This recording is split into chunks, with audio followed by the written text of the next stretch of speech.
Entering Jane's house, I opened the door to a room that seemed like an old storage space.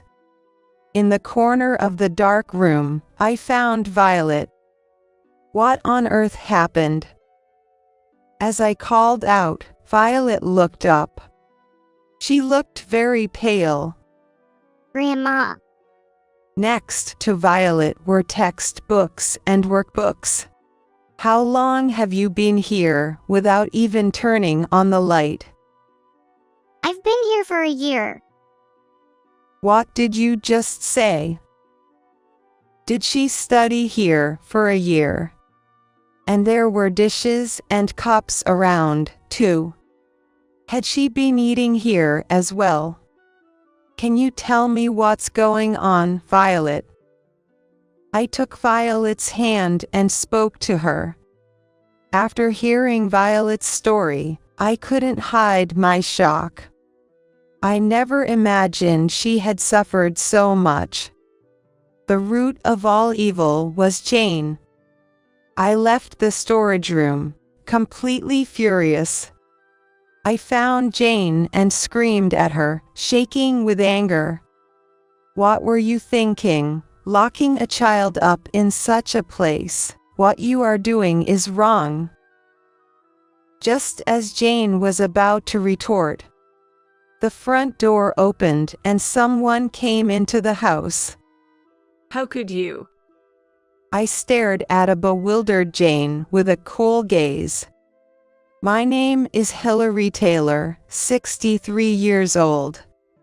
I currently live with my husband, Kyle, just the two of us, and I'm a housewife. Kyle is 65 this year. He's retired, and we spend our days relaxing at home. We have two sons, Kevin and Jeremy. Kevin is 38, and Jeremy is 34. They've long since left the nest and built their own families, so now we only see them during holidays like Christmas and Thanksgiving.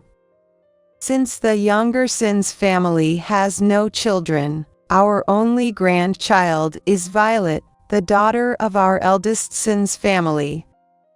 Violet is a lively and adorable girl who turns 8 this year.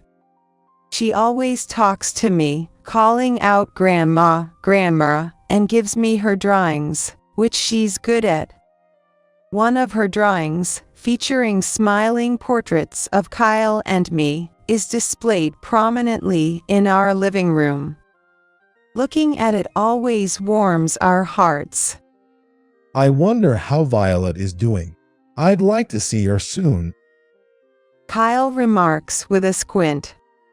Yes, I do want to see her drawings again. Violet was happily drawing today as well. We believed that. But at that time, we couldn't imagine the unexpected events that were happening to her. It was on a sunny morning. The doorbell rang, and I opened the door to find Jane standing there. It's been a while, Hilary. Jane, what brings you here, all of a sudden? I was surprised. Jane is our eldest son, Kevin's wife. Since they live about a 3-hour train ride from here, they rarely visit our home. What happened to her? Sorry for the sudden visit. I have a favor to ask. What is it? Come in first. I led Jane into the living room. Kyle too was surprised by her unfamiliar presence. Jane, like Kevin, is 38 years old. She looked the same as the last time we met, with light makeup and simple clothes. However, her face seemed to carry a hint of fatigue. Without touching the tea I offered, Jane started to speak. Hilary, Kyle, I actually need to borrow some money. What? Why? It's for Violet's tuition. She's attending a tutoring now, but we're thinking of enrolling her in another one that has a track record of sending students to top schools. Tutoring. I was taken aback. Violet is still in elementary school. Isn't tutoring unnecessary at her age?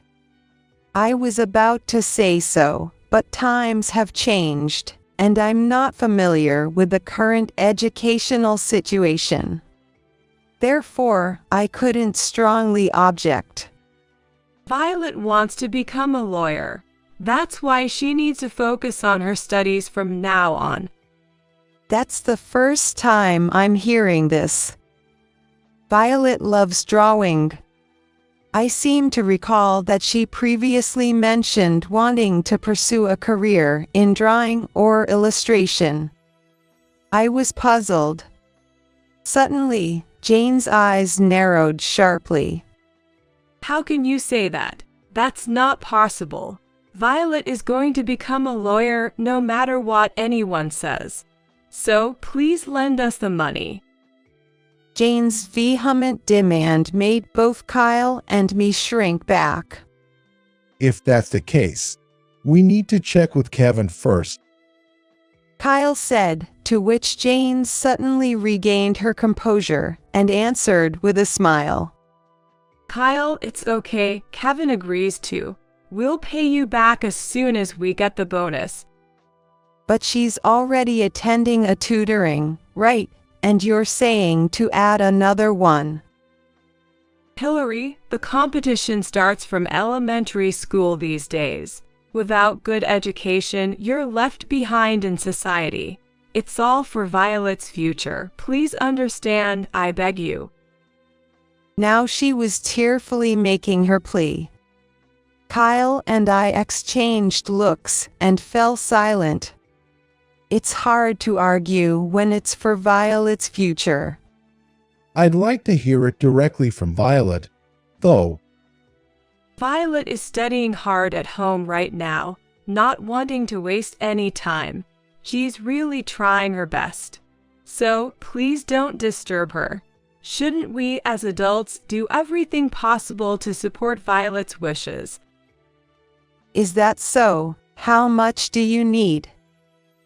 For now, just $1,000 for the summer courses. The payment deadline is close. Kyle sighed. All right, if that's what Violet wants to do. Yes, I'll withdraw it from the bank. Thus, we lent the money to Jane. But it was all news to me. I had no idea Violet wanted to be a lawyer. But after all, we are just grandparents and don't live with her.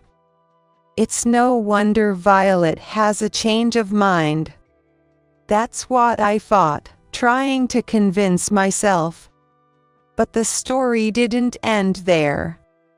A few days later, while reading the newspaper, Kyle looked up and said thoughtfully, About Violet, does she really want to become a lawyer? I mean, if she truly thinks so, of course, I'll support her. But it was quite unexpected. Yes, maybe we should hear it from Violet herself. I decided to make a phone call. Violet doesn't have a cell phone. The only way to communicate with her would be through Jane. Hello, Jane, thanks for the other day. Is Violet there? Can I talk to her? Violet, she can't answer the phone. She's busy. Jane responded curtly. Just for a short while. Then Jane suddenly started yelling. Just for a while. What if she misses solving even one problem during that time? The entrance test for the tutoring we talked about is coming up. The test scores will determine her class placement. She has to get into the top class or she'll fall behind. Do you know how hard it is to catch up after that? I was taken aback by Jane's torrential tirade. And since she was completely unyielding, I had no choice but to reluctantly end the call. How did it go? Kyle asked anxiously, and I shook my head. No good, Jane wouldn't put her on the phone. What? Why? I don't understand it myself. I'll try calling Kevin. I searched for Kevin's name on my smartphone's contact list. In fact, Kevin was not living with Jane currently. He had been on a work assignment alone for about a year now. He proudly told me last year that the company had high hopes for him and promised a promotion upon his return from this assignment. I didn't want to involve him too much, but it seemed necessary now. Kevin answered the phone immediately. Hello. Oh, it's you, Mom. Sorry to bother you when you're busy. It's about Violet. I briefly recounted my exchange with Jane. Then Kevin expressed surprise. Wait, what? Violet wants to be a lawyer.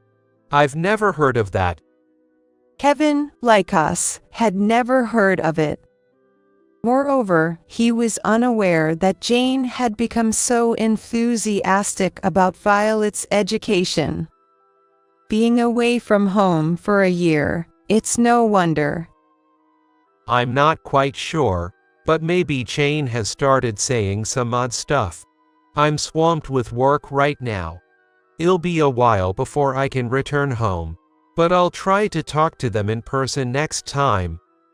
That would be better. It might be nosy, but I'm really curious about Jane's sudden change. Is it that weird? Oh, now that I mentioned it, speaking of lawyers, Kevin shared something with me. It was enough to fuel my anxiety. Over the weekend, Kyle and I visited Jane's house. It was about the eldest son's family. Maybe it's wrong for me to interfere. Still, I had a bad feeling about it. After all, Jane was just screaming, and we hadn't really heard Violet's side of things. I wanted to know what Violet thought. Besides, she is now a fatherless life, which means a single-parent home. I wondered how Violet was spending her time alone with Jane. When I rang the bell and introduced ourselves, Jane came out in a panic. What's the matter, Hillary and Kyle? Jane was clearly flustered. A friend of mine lives around here, so I was just stopping by on my way back from visiting her. I responded with a smile. A little white lie can't hurt. By the way, is Violet around? Jane fumbled for an answer to my question. Well, she's not feeling well and is resting in the back. I'm sorry for the inconvenience, even though you've come all this way. It's all right. I just wanted to see her for a bit. No, but she probably wouldn't want to meet you. So maybe not today. Jane was adamant about not letting us see Violet, not budging an inch. Something felt off. At that moment, Kyle spoke up. Ouch. My back. My chronic back problem. Kyle crouched down, clutching his back. Are you okay? He glanced at me. He said it wasn't chance. Jane, is there a chiropractor around here? Well, I think. We still have the taxi waiting over there. Could you show us the way? Sorry for the trouble. Kyle forcefully asked Jane for directions and headed towards the taxi. As I watched the two of them leave, I muttered, "Sorry, Jane." Then, I entered the house. It was silent, with no sign of anyone around. I opened each room door, searching for Violet. Violet, where are you, Violet? She wasn't in any of those rooms. The last place left was an unused, old storage room. There, in the dark room, was Violet. With resolve, I opened the door. What's going on? When I spoke, Violet looked up. Her face, which I hadn't seen in a while, seemed terribly pale. Next to Violet were textbooks and workbooks. Grandma, Why are you here in the dark, without even the light on? I've been studying here the whole time, using a flashlight to save on the electricity bill, solving problems. Violet spoke weakly. Since when? For a year, I've been here. What? Studying in a place like this for a year. And there were dishes and cups around. Was she eating here as well? Can you tell me what's going on, Violet? I took Violet's hand, urging her to talk. But Violet hesitated. I wonder if she's afraid of Jane. Don't worry, Violet, Grandma's on your side. Violet started to cry and began to speak haltingly. And then she began to speak haltingly. This was Violet's story. A year ago, when Kevin was transferred to work alone, and Violet was left to live with Jane. That's when changes in Jane began. While Violet was drawing as usual, Jane spoke to her. Violet, you're already 8 years old. You should start focusing more on your studies for middle school, not just drawing silly pictures all the time. Of course, Violet argued back. But Jane wouldn't listen. On the contrary, she tore up the illustration of the violet. Listen, stop wasting time on drawings that won't benefit your future. You're going to be a lawyer. It's a respected profession, helping people. Sounds good, right? Jane said this with a smile. That's when Violet's days of hell began. She was forced to attend tutoring, dealing with a massive amount of homework. Though only in 3rd grade, Violet was pushed to study at a middle school level for accelerated education. Rest was not an option. If test results were poor, Jane would rage and berate Violet. Eventually, Violet was told, as punishment, you'll live in the storage room, making her eat and study there. Moreover, if you can't answer the questions, you don't deserve to sleep inside the house, so she slept under the eaves. Sometimes, Kevin would return from his assignment. However, Jane would act normally only when Kevin was home. She also made sure to warn Violet, you know what will happen if you tell your dad, right? This made it impossible for anyone to seek help. I was stunned by these revelations. Jane's behavior wasn't just being enthusiastic about education. It was clearly excessive. I was trembling with anger. Jane said it was for Violet's future, but this is not for Violet. I've been drawing these secretly because I would get scolded by Mom. Violet showed me a piece of paper. There was a colorful drawing. It was a bright and cheerful picture that seemed to bring joy to anyone who looked at it. Thinking that she had been drawing with all her might in such a hellish environment made my heart ache. Clearly, Violet doesn't want to be a lawyer. It was all Jane's imposition. What was she thinking, forcing Violet to do this and lying to us. I looked into Violet's eyes and said, I understand now, thank you for telling me, let's go to my place for now, it's not good for you to stay here. The more I heard, the more convinced I became. Jane was not in a state to accept reasoning. The priority was to get Violet out of this house. Then, there was a commotion near the entrance. Jane and Kyle must have returned. Violet, wait here for a bit, I told her and stepped out of the storage room. I had to speak clearly to Jane. Seeing me come out of the room, Jane raised her voice. Hillary, how dare you enter the room without permission?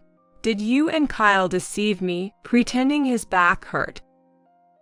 Looking past Jane, I saw Kyle now standing up straight.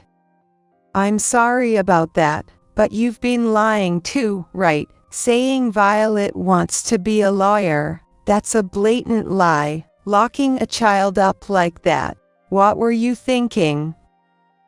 Jane retorted with anger in her face.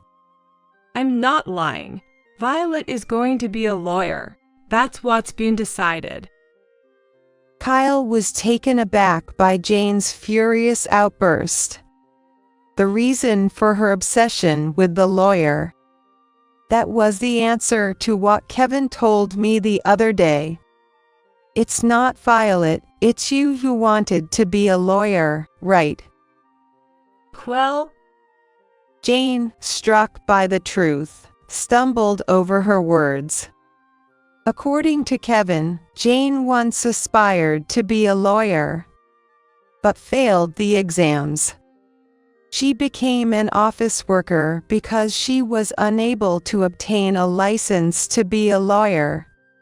Then she met Kevin and got married, and perhaps after having Violet, she was reminded of her old dream. It seemed she was trying to live out her own desires through her child. I spoke to her firmly. At that moment, the front door opened. Children are not tools for fulfilling your dreams. Education is important, but not to the extent of forcing it like this. You are trapped in your past, and do not see Violet as she is now.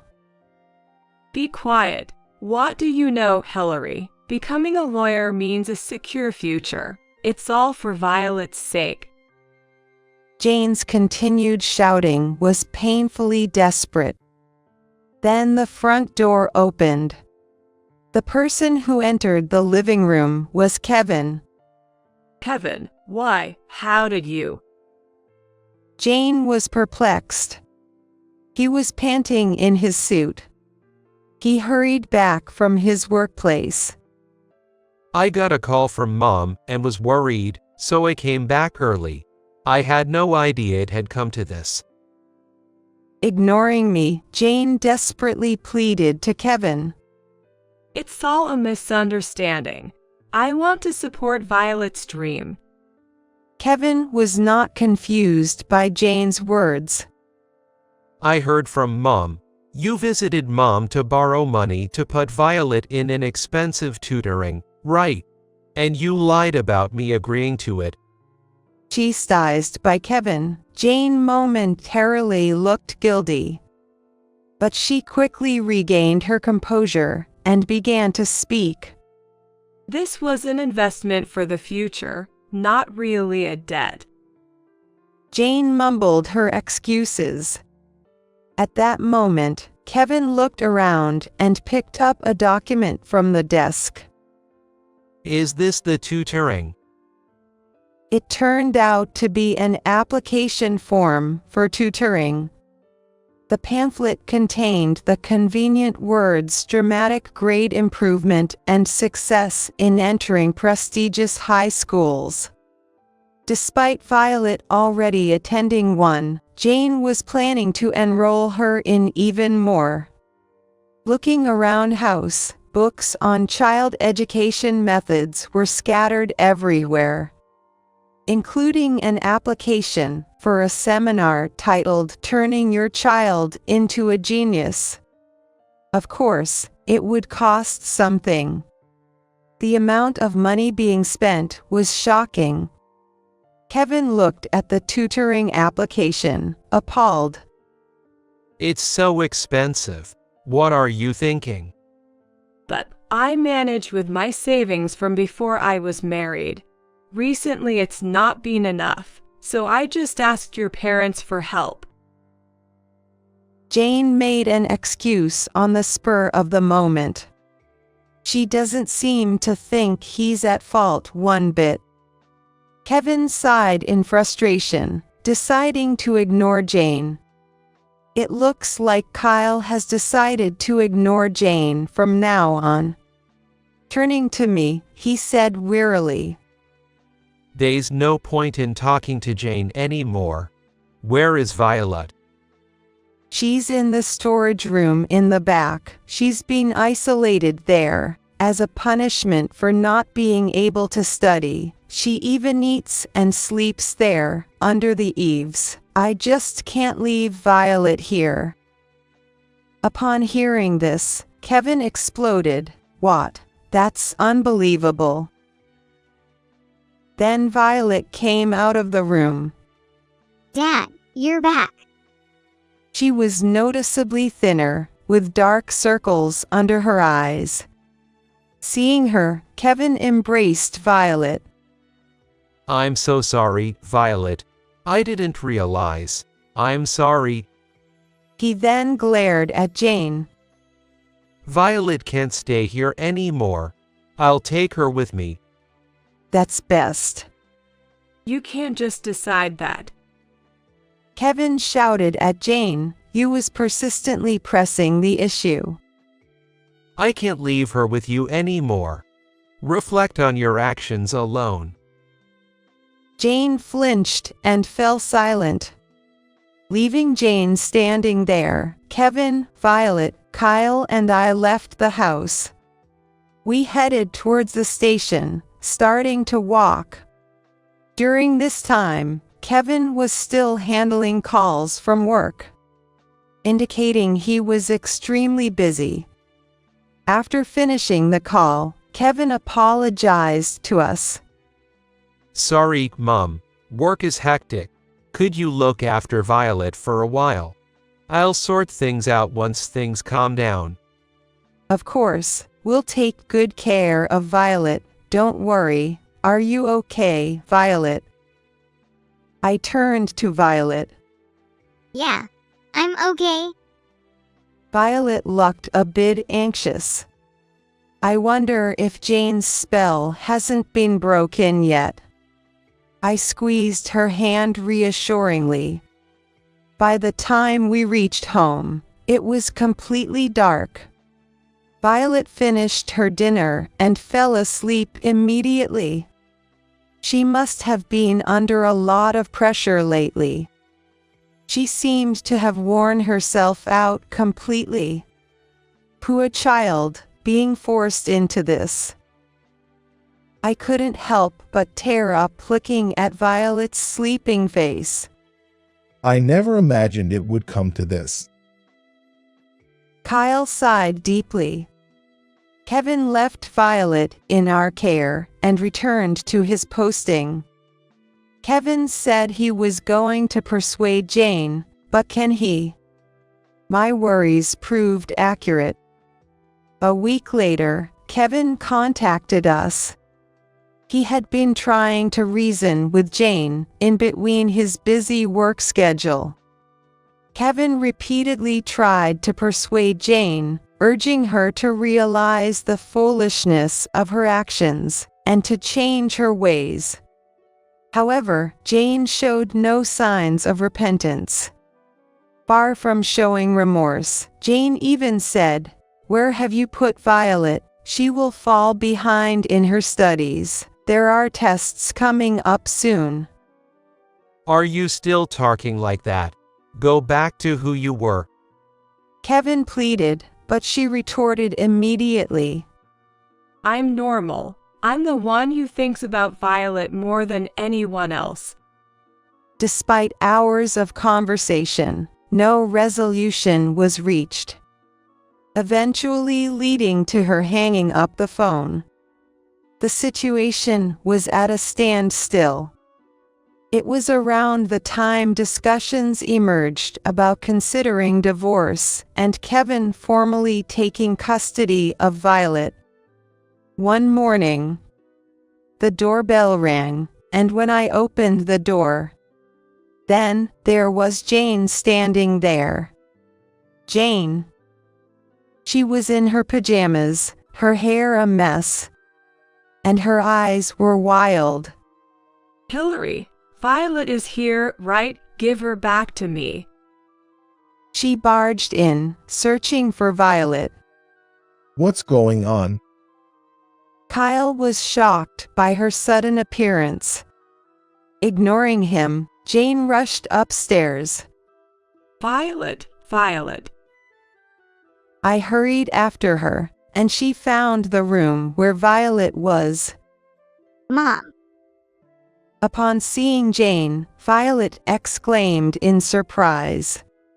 Come on, Violet, we're leaving. You have a test to study for. What are you talking about? Violet is. I tried to interject, but Jane shouted. Stay out of her, Hillary. Violet stood up, confused by her mother's sudden visit. And she declared firmly, I won't go back. What are you saying? I won't become a lawyer. Studying is important, but I have other things I want to do in the future. Don't decide my future without me. Violet's assertive tone shocked Jane, distorting her face. I embraced Violet's shoulders. Well said, Violet. But Jane, furious, glared at me. I get it, you must have brainwashed Violet, and forgivable. She is going to become a lawyer. The idea that we had brainwashed Violet was absurd. Jane has become uncommunicative. Even though I thought it was pointless, I raised my voice. I just had to say this one thing. What are you talking about? Wake up, can't you hear your child's real voice? Violet is suffering because of what you're doing. You keep saying it's for the child, but you're only thinking of yourself. If you want to be a lawyer so badly, you should pursue it yourself, not force it on Violet. Huh. Jane fell silent, looking frustrated. But in the next moment, Jane's eyes gleamed sharply. And she grabbed Violet's arm as if to use force. Come on, Violet, you need to study. No. Let me go, Mom. Violet protested, trying to pull away as Jane dragged her out of the room. Wait. Violet resisted. During their struggle, they lost balance. Watch out. Kyle shouted. But it was too late. They tumbled down the stairs. Violet, Jane. When I called out, Violet responded with I'm okay and managed to get up, but Jane remained motionless. Kyle immediately called an ambulance. I was bewildered by the serious turn of events. Jane was quickly taken to the hospital by ambulance. She took an MRI, but there was no brain problem, and she suffered a temporary concussion. However, even after regaining consciousness, she appeared unable to distinguish reality, repeating disturbing words as if delirious. Violet, you need to study, Violet. The extent of her obsession became frightening.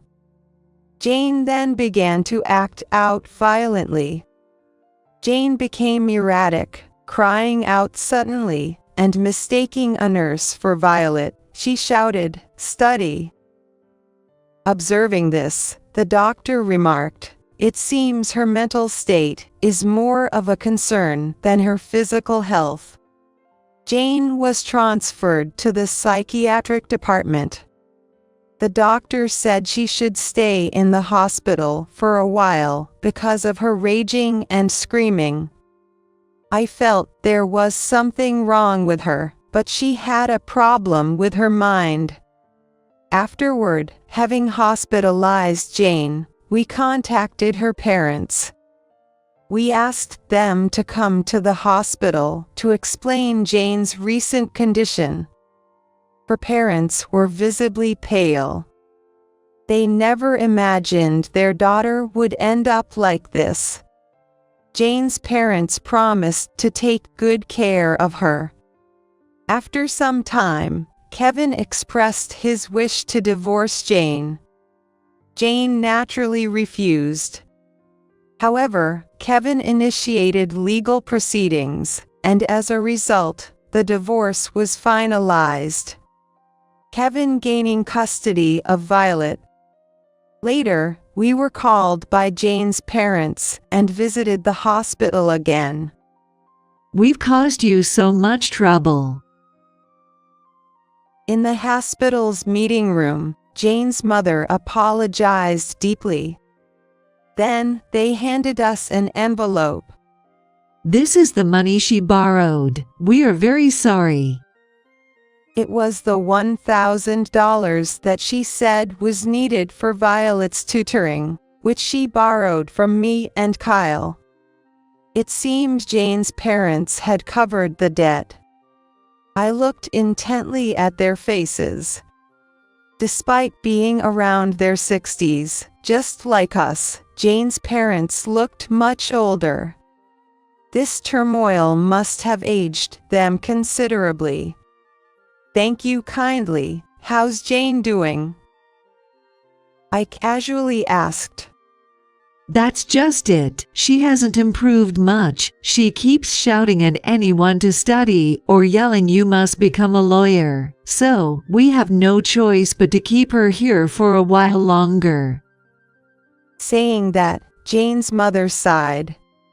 Apparently, when Jane was young, her parents incessantly told her to study hard and aim for a respectable career. Sometimes even yelling at her when her grades were poor. I wonder if it's because we pushed Jane too hard when she was young that things turned out this way. It's too late now, but we deeply regret it. Jane's mother's unexpected confession left me with mixed feelings. This was the root of Jane's breakdown. A negative cycle passed down from her parents to Jane, and then to Violet. However, this cycle had to be stopped. With resolve, I declared, "Children have their own happiness. When parents impose too many of their ideals, it can break the child's spirit." Violet was also in danger of this. From now on, Kevin and we will take responsibility to ensure Violet grows up freely and happily. Jane's mother was in tears. She must be reflecting on what she did to little Jane. I hope that from now on, they can live while offering support to Jane, whose spirit has been broken. With these thoughts, we left the hospital. Afterward, Violet and Kevin began living with us. Kevin requested a transfer. Kevin negotiated with his superiors to work at a branch near our family home. I was worried that this might affect his chances for promotion, but Kevin reassured me, dismissing the concern as if it were nothing. It's all right. I've been too focused on work and overlooked the discrepancies in Jane and Violet's relationship, which I regret. Now, I want to be more attentive to Violet. Saying this, Kevin smiled. Fortunately, Kevin, who had an understanding boss, won the promotion on his performance. This brought us relief. Violet has regained her brightness since then. The move necessitated a school change, which initially worried us. But Violet said, "I'd rather transfer schools." In her previous environment, academic pressure had limited her playtime with friends. It seems that this led to Violet becoming isolated. However, Violet made a lot of new friends after she changed schools and became brighter. Now, she enjoys drawing her favorite illustrations and sharing them with everyone. She smiles and says she wants to be an illustrator in the future. Seeing Violet return to her original self and being happy is the most joyful thing for us. Parents worry about their children's future. And parents tend to put more rails on their children than they need. But if you make a mistake, it's just an imposition of your ideal. We keep this in mind, gently overseeing their growth. The most important thing is Violet's smile. We continue to hope that Violet will grow up healthy and happy.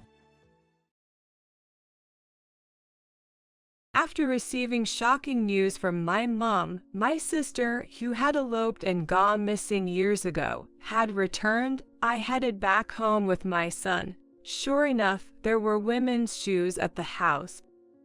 Moreover, my sister Mary came out in her underwear. She laughed and said triumphantly to me, "Aha!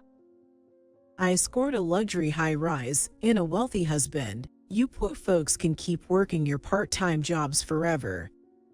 But then, a voice from behind her. "Too bad for you. Sleeping pills don't work on me anymore." My husband, Mike, said this nonchalantly as he appeared. "Wait, are you trying to? She's trying to create a fait accompli with me." He burst into laughter. "And what would that accomplish? The house is all in Sarah's name." "Yes, the high-rise we're living in belongs to me. I got it from an inheritance from my ex-husband. My name is Sarah Smith.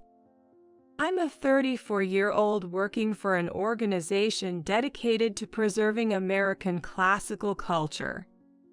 My husband, Mike, a former colleague, is also studying American classics in graduate school, 3 years my junior. He's currently continuing his research while working towards his PhD.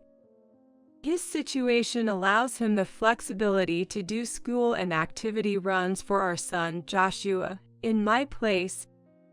But that's not all. Honestly, Mike is far better at household chores than I am. His cooking may not be elaborate, but it's efficient. Aside from his study space, he keeps the rest of the house clean with minimal effort. And he handles laundry and related tasks more delicately and meticulously than I do. I'll take care of your life. Can I ask you to handle the household chores?" Those were roughly the words with which I proposed to him. Frankly, I fell for him precisely for these qualities. I'm just too busy to handle everything myself. "As long as you don't suffer, continue your research," I said. Even his parents were surprised. They even asked if I intended to treat their son as a gigolo, a memory that now brings a smile to my face. But after discussing our feelings, living arrangements, and our child, we got married, and he became a stay-at-home husband. It was an unusual arrangement, but we were happy and got along well. Then, something unexpected happened. It was Tuesday afternoon. As I was about to leave work for the rare occasion of picking up Joshua in place of Mike, who was preoccupied with his dissertation, I suddenly received a phone call. "Hello, Mom, what's up?" It was from my mom. Our family home is far from the urban center where we currently live, a 5 to 6 hour drive away. Since getting married, we've been visiting them for only the summer or Christmas holidays. So, we usually kept in touch through messaging on cell phones. But direct phone calls were rare. Both my parents schedule the time for me because I'm busy at work. It's serious, Sarah. What's the matter all of a sudden? Mary's come back. Mary. Mary, that's my sister, 2 years younger than me. However, we haven't seen each other for over 10 years. She ran away from home when she was 18. Apparently, her husband's company went bankrupt. Bankrupt? Yes, she was banging on the intercom, saying her husband had run away in the night after racking up a huge amount of debt. And to avoid debt collectors coming after her, she used his signature without permission, got someone to sign a name, and filed for divorce. An involuntary wow escaped my lips. So now, I told her she couldn't stay with us, but she had the nerve to show up, and she left her daughter with us. what? She left her behind? Yes, she's so young. I asked her age, and I was truly shocked. What shocked you so much? When she arrived, I thought she was still in preschool, but she's just a year younger than Joshua. What? A year younger than 9-year-old Joshua. Then she should be in the 2nd grade. And to think she looked like a preschooler. Mom, is she that small? She's tiny and skinny, her skin is dry, and she's got chapped skin. For now, I've given her some snacks and let her take a shower, but she seems so uncomfortable. My mom's voice sounded like she was holding back tears, as if she might break off her words at any moment. But I had to ask this. Mom, you're not going to kick her out, are you? What are you saying? Of course not. No matter how good for nothing Mary might be, this child is our granddaughter. Her clothes are all tattered too. That's good. So, Mom, where did Mary go after leaving the child? Yes, I had to ask that.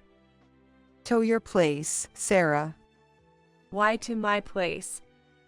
It seems before coming to our place, she went to see some old friends, and somehow, she was told you married rich. I instinctively placed a hand on my forehead. Whoever it was telling half the story just causes trouble. Did they give her my address? No, but it seems she got your work-related cell phone information. My work-related cell phone. Well, that can't be helped. In my line of work, I sometimes have to use my work phone to some extent. That's why Dad is hurrying over to your house now. Dad is. So please, hold the fort until then. Wait, Mom, when did Mary leave there? Before I could get an answer, the call with my mom ended. It's just past 3 p.m.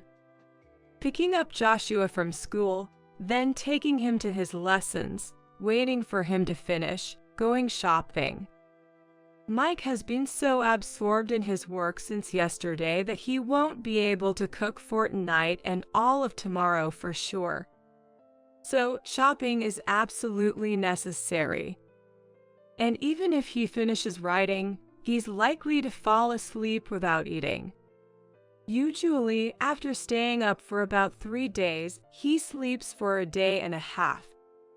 But if I have to buy a lot of ready-to-make food, it looks like it will be past 6 p.m. before I know it. I'm worried about what will happen. Wait, Mom has a sister. Yeah, I have one. I see. In the car, after finishing the shopping, I decided to briefly explain the situation to Joshua. Surprised. Not really. I mean, with our family, I figured there's always something.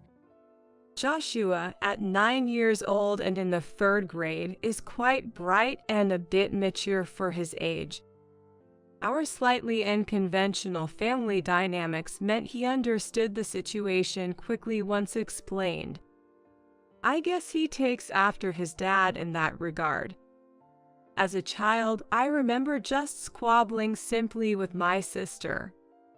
Compared to that, Joshua is calm and thoughtful. I'm a little worried. Well, yeah, there's definitely a lot. Like what? Where do I start? There are parts of the story that are okay to share with a child and parts that aren't. Remember the house where Mom and Joshua used to live? Yeah, it's close to Grandma and Grandpa's place, right? Mom's sister, well, she didn't like living in that town, and over a decade ago, she ran away with someone she loved. Wow, that's kind of amazing. Hey, Joshua. Yes, Mary ran away at 18 with the president of a startup, who was nearly 40 at the time. It wasn't out of love, though. Mary was involved in compensated dating. Since she was in high school, neither I nor Mary should have had any difficulty with money. My parents also saved enough money to send us to our preferred schools. I got enough money to buy what I wanted. But it seems that wasn't enough for Mary. She went off to a prestigious university downtown, but by the end of her first year, we got a call from the school administration. Guess what? Mary was pregnant at the time. When Dad, furious, demanded to know who the dad was, Mary confessed without hesitation. That man was the one she had just divorced without permission. Angered by both the compensated dating and her partner, our parents told Mary to leave. She left without a fuss and lost contact. If it had been just leaving, we might have tracked her through her health insurance. But she married the guy. When she became a man's dependent, we couldn't keep her feet at all. Once the initial anger subsided, worry set in. No news at all felt like a breach of duty, and my parents had many reasons to be angry. They became the subject of rumors at work and in the neighborhood, feeling shunned for raising such a daughter. How could you have raised a daughter who could do such a thing? My dad was supposed to be promoted to director, but that's off the table now. And other such grievances I heard were unpleasant to recall. However, something my mom said earlier caught my attention. The child Mary left is 8 years old. That means she's not the child Mary was pregnant with all those years ago. What happened to that child? I can't help but wonder. Mom, you're making a scary face. Responding to Joshua's comment, I said, sorry. Is something bothering you? Yeah, it's about your cousin. Eventually, we arrived back at the apartment, lugging the heavy shopping bags between us. But they were too heavy. So we decided to borrow a cart from the concierge at the entrance. Miss Smith, your sister, Miss Jones, was here earlier. The concierge informed us. Did you let her in? We checked and copied her ID, just to be safe. Oh no, I covered my eyes with my palm again. I'm sorry, it's my fault for not making the rules about who can come and go clearer. So, we shouldn't have let her in. Well, yes, but it's okay. This time it's on me. And has my dad arrived yet? Your dad. Please hold on, the concierge said before going to check. He hasn't arrived yet. I see. Well, when my dad does arrive, please let him in right away. Understood. I showed a photo of my dad to the concierge, saying, make sure this person is let in no matter what. Then, we loaded our bags onto the cart and took the elevator to the top floor. We're home. And sure enough, there were women's shoes at the door. You're back early, aren't you? My sister, more flamboyant and aged than I remembered. But that wasn't the issue. What's with that outfit? Mary appeared in nothing but her underwear. Joshua, who had been pushing the cart alongside me, was speechless, eyes wide. What do you mean? She laughed and said triumphantly to me, aha. Scored a luxury high-rise and a rich husband. Let the poor keep working their part-time jobs forever. Joshua and I were stunned. But then from behind her came another voice. Too bad for you. Sleeping pills don't work on me anymore. Mike appeared behind Mary, wearing nothing but a shirt over his bare skin. Mike's appearance while scratching his shaggy head and Mary's underwear on top of each other can make it look like after an affair.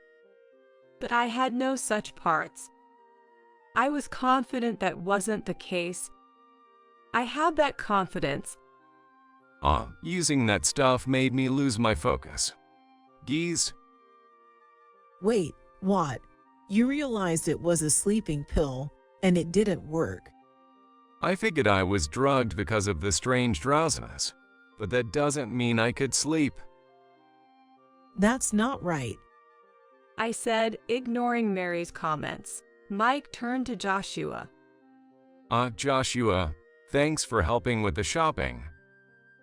Yay, Dad, help me put stuff away. Pushing the cart inside, Joshua moved toward the kitchen. Okay, Mike said, following him with the cart. And he murmured in a deliberately annoyed and exaggerated tone. I had heard from Sari about her sister, so I figured there might be something up. But I never expected to be drugged right off the bat. You know, my sleep schedule is all over the place anyway. And with all the stuff I'm thinking about lately, I don't sleep unless I really try to. So yeah, I can tell the difference between natural sleepiness and the drug-induced kind.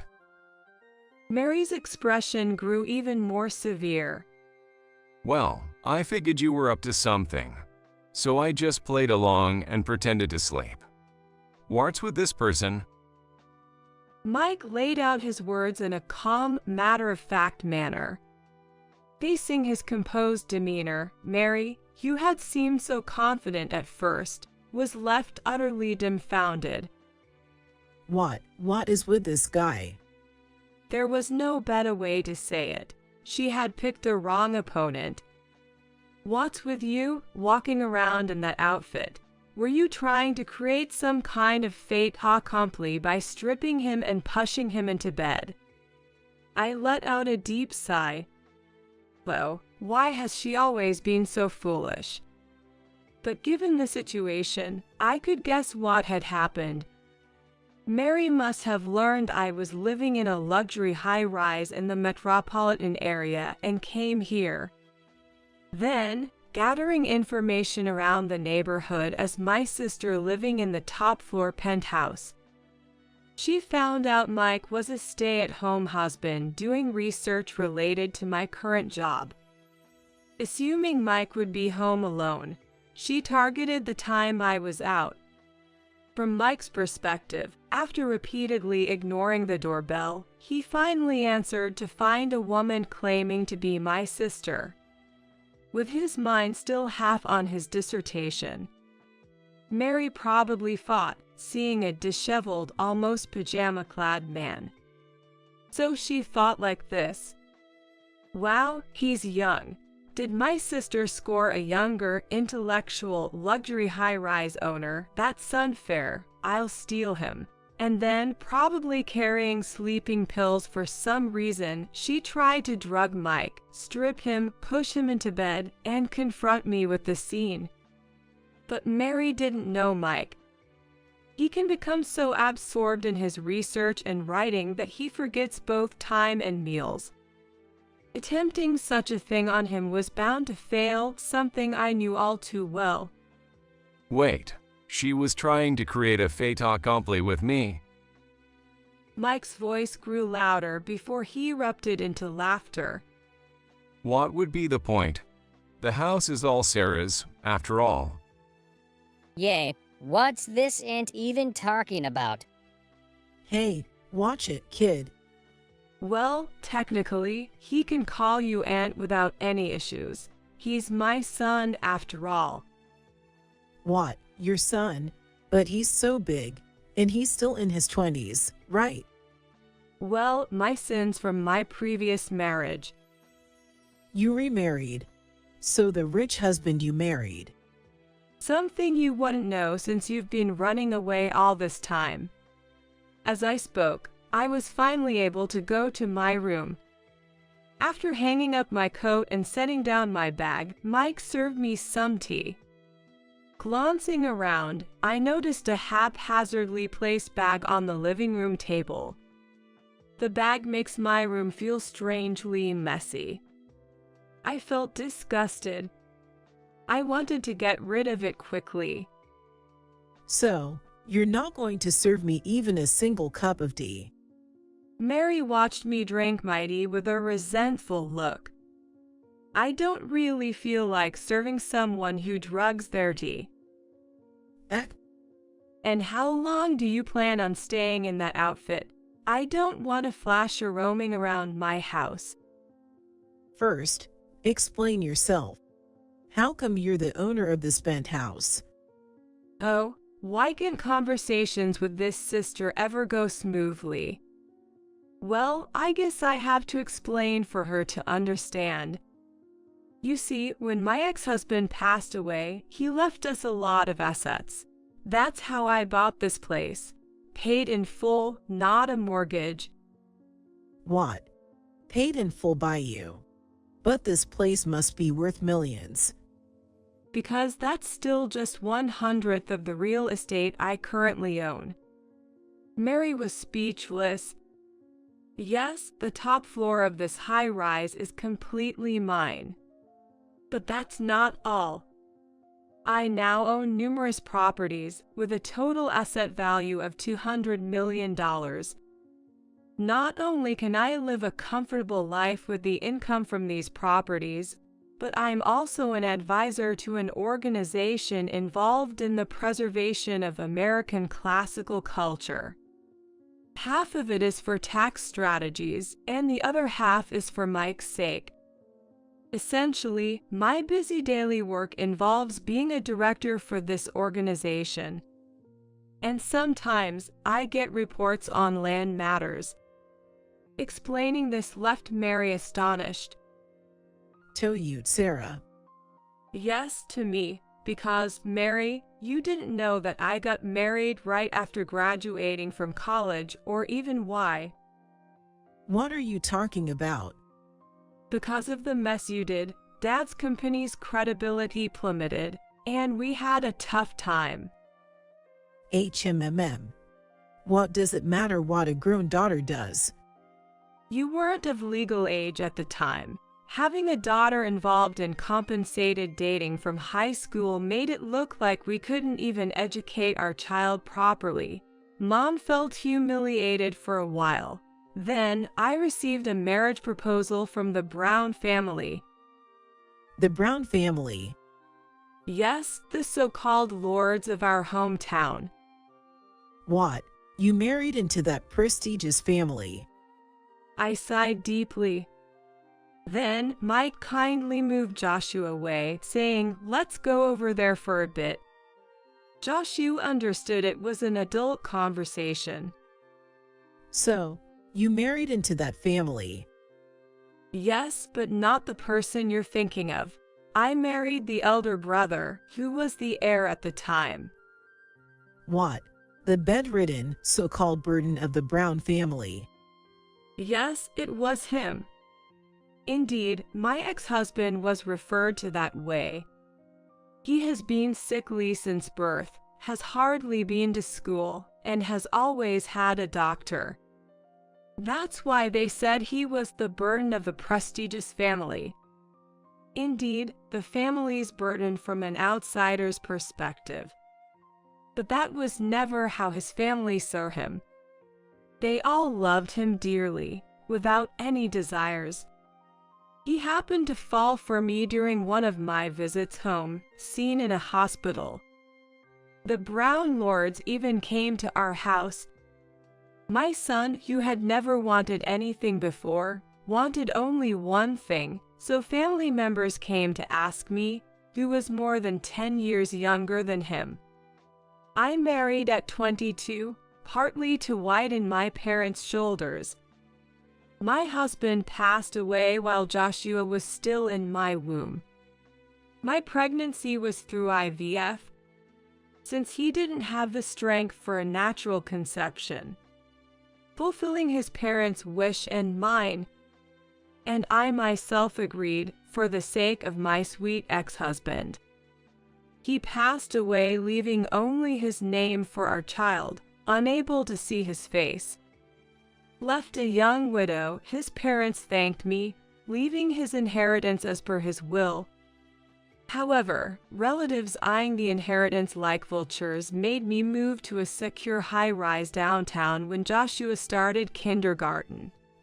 How can you expect me to believe such a windfall story? Mary shook her head in disbelief. She yelled at me with a look of utter disgust on her face. Even if you say that. So what about him now? After inheriting so much, you were allowed to remarry. I was. Though I didn't need permission, I consulted them out of respect for my wonderful in-laws, who apologized for having me spend my best years caring for a sick man and undergoing IVF. As if the inheritance wasn't enough. They said life and time can't be bought with money. My kind in-laws, who had lost their beloved son to illness, understood the value of time and life well. They must have been touched by their wealth. After moving to the city center, I found myself exhausted from solo parenting, a stark contrast to the life surrounded by my in-laws. That's when I reconnected with Mike, a junior from college who had admired me. He became a great help to me, overwhelmed as I was. As he came and went, gradually Joshua grew fond of him. And I found myself wishing he would stay with us permanently, so I proposed. My in-laws described Mike as apparently harmless to anything but academics. Their support, rather than opposition, was probably also to deter relatives who were pushing their candidates for remarriage. So, you're the only one getting a good deal. Mary started to say when my phone's ringtone interrupted her. A call at this time meant, ah. I switched the phone to speaker mode after answering. Hello, Sarah. I was worried because you hadn't replied to my messages. Are you okay? Mary groaned on the spot. Mom, I'm fine. Good. I thought I heard a noise like stepping on a frog. Is Mary there by any chance? Yes, she is. I looked at Mary with a full smile. Mom, why do you know this place? You always forget what you've said after 3 steps. Didn't you say you were going to your sister's place? Terrible. Why do you treat my sister differently even though we're both your daughters? Mary yelled at the phone, genuinely angry. What? As if you have the right to say that. After you left, Sarah marrying into the Brown family ended the terrible rumors surrounding our family. It wasn't quite being outcasts, but Dad's prominent position in the company only made the rumors worse. That situation lasted only 2 years thanks to Sarah. The Brown family helped a lot, saving our neighbors, relatives, and Dad's company factions. You were about to ruin all Dad's hard work and progress in the city's most important company. That's your problem. I never asked him to succeed. Yet, we could attend a private college in the city because of that. Yeah, but that doesn't mean you get to hold it over me. Well, maybe you're right about that, Mary, but what about the child you had in your belly back then? Mom's voice turned cold as she asked Mary. What? You ran off with your partner because you were pregnant. What happened to that child? He took the child with him. I managed to contact him. No, groaned Mary. I got his number when I looked for your whereabouts through the Brown family connection. My mom told me so. He apologized for running away and thanked me for the divorce. He may not have been great at making money, but he was a better person than you. He's working somewhere far away to pay off his debts alone. Alone? I asked Mom. Yes, alone. You can guess what that means, Sarah. Mom had mentioned that the child Mary brought was in a terrible state. I quickly turned to Mary. You, the child? Stop it. Why are you looking at me like that? Mom mentioned that the daughter you left with her was terribly malnourished. That's because things have been tough lately. Tough for someone carrying that kind of bag. I pointed to the bag thrown on the living room table. It's clearly a designer brand, isn't it? I bought it 2 or 3 years ago. Mom said she is just a year younger than Joshua, yet she looks like she's in preschool, right, Mom? Yes, she is. My mom's voice grew even lower. Her name is Ava, right? Has she been attending kindergarten or school regularly? She seems a bit delayed in her speech. Of course, she has. Grandma, is Mom over there? A frail voice came from the other end.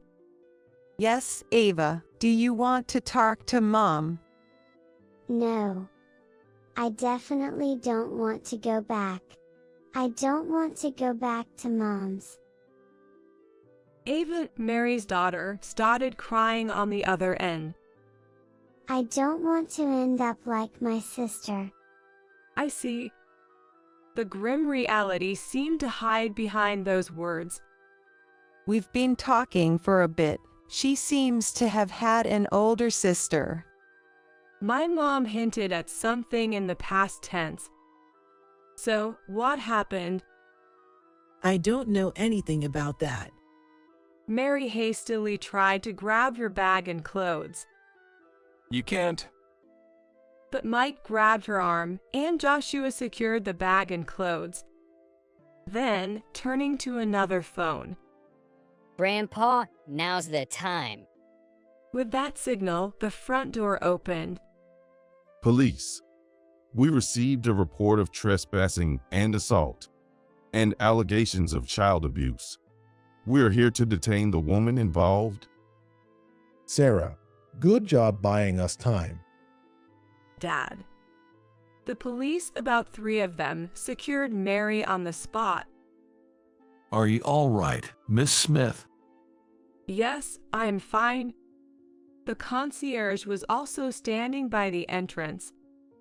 the one who had opened the door. It's been a while, Mary. Dad, One of the officers took the clothes and bag from Joshua. A blanket, likely brought in advance, was draped over Mary since they couldn't dress her in those clothes right away. Pointing to the bag, Mike said, "I haven't checked inside, but I believe it contains sleeping pills. I'll be coming along for a blood test. I have a resistance, but it should still be in my system." We appreciate your cooperation. Then, over the phone, my mom asked me to switch to camera mode. The camera revealed my mom holding a small girl in her arms. Officers, this woman seems to have subjected her first child to terrible treatment, leading to the loss of a small life, our first grandchild. Ava was wearing clothes that Joshua had outgrown long ago. My parents still had Joshua's clothes from when he was little. Joshua, who was quite big for his age when he was about to enter kindergarten. His old clothes fits on his cousin, Ava. I saw his thin, bony wrists through the cuffs. That's my old clothes. Hi, are you Ava? Joshua gently spoke to his cousin over the screen. This is the kindness he received from his biological dad. Yes. Who are you? I'm Joshua, your cousin. I'm 1 year older, so I guess I'm your big brother. Big brother.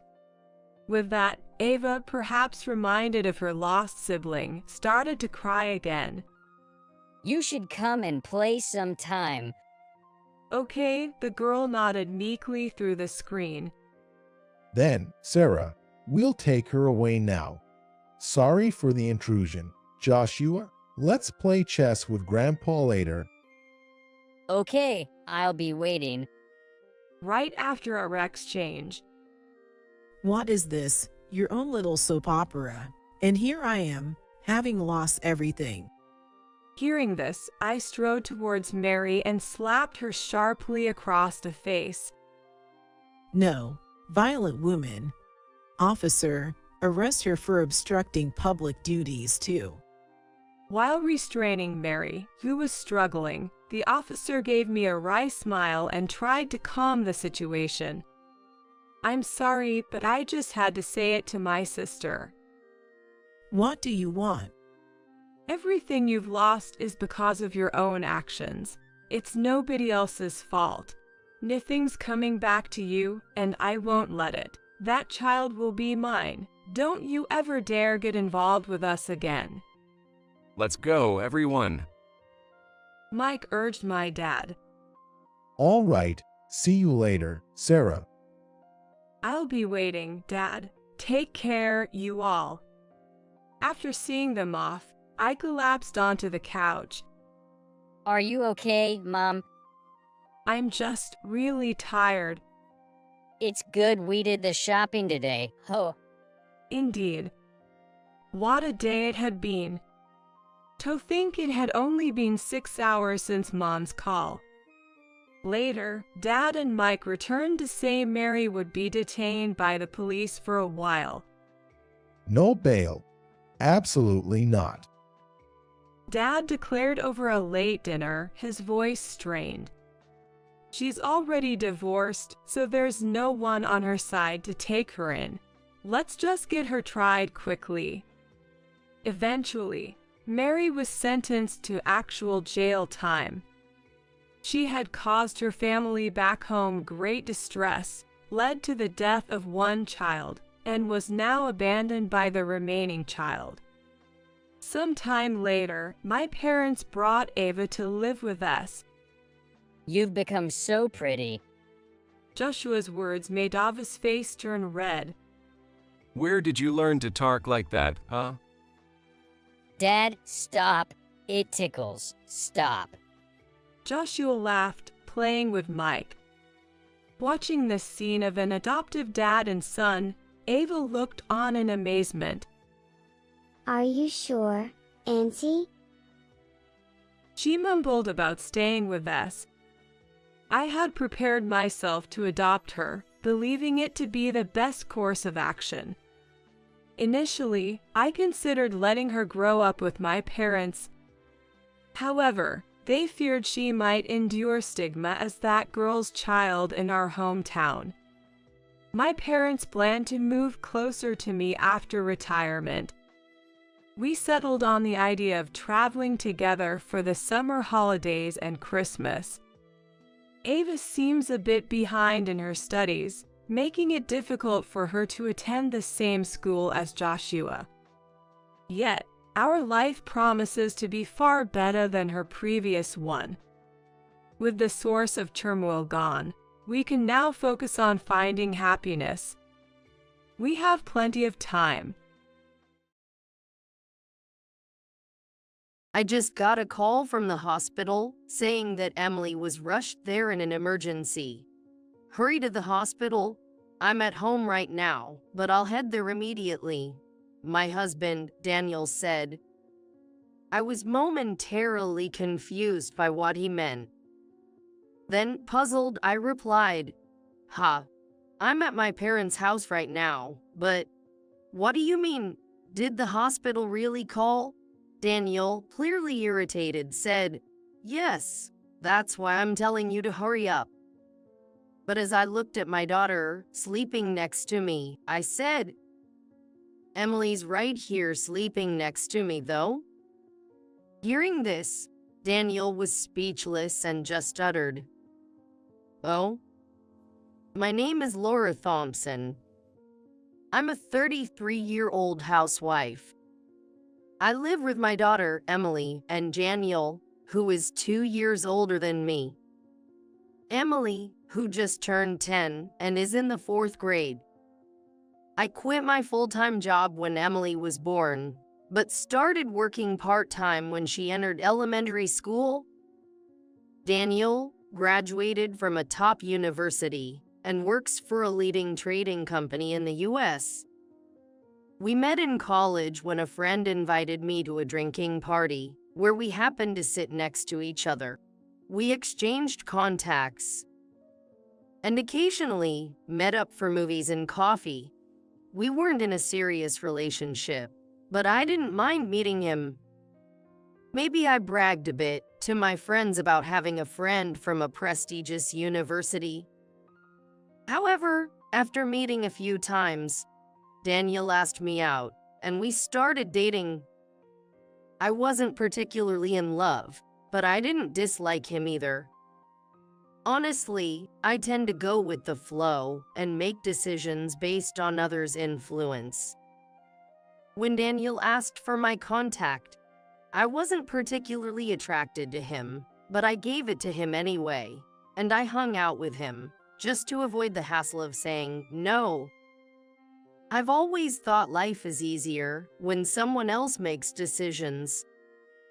So when Daniel proposed after graduation, I accepted without much thought. I figured being married to someone successful meant I wouldn't have to worry about money. My friends envied me for marrying an elite, but I wasn't particularly moved. On the other hand, Daniel has always been considered a prodigy and confidently made his own decisions, believing they were always right. Honestly, he can be quite condescending, which is why I think many people dislike him. For Daniel, I must have been easy to control, so he probably found me easy to deal with. I think he married me more for convenience than love. In fact, I always let him make decisions, and if he opposes something I want to do, I immediately give it up. It's tiring to fight for what I want, and there's rarely anything I want that much. Since we started dating, there's been a clear hierarchy in our relationship. Daniel often says, Laura, you can't do anything without me. Whenever I express a different opinion, he says, How dare you go against my opinion, Laura? You should just do as I say. Many people would see this as condescending, When I mentioned this to a friend, she was concerned and said, "It's totally wrong. But in my mind, our marriage works, so it must be fine." There are as many right ways to have a marriage as there are couples. That's what I always tell myself. Until that day. One day, during Emily's summer break, we decided to stay at my parents' house for a few days. My parents wanted to see their granddaughter, so we planned a short visit. Of course, I discussed it with Daniel well in advance. He readily agreed. I was glad, as I would have canceled it if he had opposed it. Daniel couldn't join us because of work, but that wasn't an issue, as my parents just wanted to see Emily. "Say hi to your folks for me," he said as we left. My parents' house is about a 30-minute drive away. When we visited, my parents welcomed us warmly. It had been over half a year since our last visit. I always think about visiting them more often, but it's hard with our busy schedules. When a housewife slacks off on her chores, it's the same as me not going to work. It's negligence. You seem to think that working a part-time job counts as real work, but that's hardly the case at all. There's no real responsibility involved, so it's just like a hobby. A real job, like mine, involves significant responsibility and comes with a salary that reflects that. I don't visit my parents too often because I can tell it makes him grumpy. So once every 6 months is just about right. Despite this, he doesn't help at all with the housework or childcare. He has no idea how tough it is to juggle a part-time job, house chores, and looking after our daughter. Of course, expressing such complaints would only lead to more scolding from him, so I keep quiet, but the dissatisfaction is definitely building up inside. My mom always says it must be tough for me, so I should relax and take it easy, and I decided to take her words to heart to recharge. She even cooked lunch for me. Mom's cooking is always so delicious. It may sound old-fashioned to talk about Mom's cooking, but there's something special about the taste you've grown up with. I can always relax when I'm at my parents' house. Since some of my old friends still live in the neighborhood, I thought about inviting them over for to eat later. As I was thinking about this, I felt full and content. I dozed off. Emily joined me in a nap. Soon, I was woken up by the sound of my phone ringing in the distance. It was a call from Daniel. I can't understand people who still use phones. They are old. People who prefer phone calls over messaging must be incompetent at their jobs. With texts or emails, you can convey just the essentials and the recipient can check them at their convenience. Phone calls, on the other hand, are intrusive, disregarding the other person's situation, and you can't just hang up after stating your business, leading to wasted time. It's not cost-effective at all. Don't call me unless it's really necessary. He insists, so I knew he must really hate phone calls. Once when I called him, he lectured me for ages about forgetting his dislike for them. Of course, I've almost never gotten calls from him. I can barely remember the last time he called me. He is now calling me, which must mean something urgent. Feeling a bit anxious, I answered the phone. It was unusual for him to sound so flustered, as he said, "Emily was just rushed to the hospital. Hurry up and get there. I'm at home now, but I'll head over too." For a moment, I couldn't grasp what he was saying. Confused, I replied, "What? I'm at my parents' house right now, but what do you mean? Did the hospital really call?" Annoyed, Daniel said, "Yes, That's why I'm telling you to hurry. However, looking at my daughter, sleeping next to me, I said, Emily's right here sleeping next to me though. Hearing this, Daniel just muttered, "Oh," and was at a loss for words. What could this mean?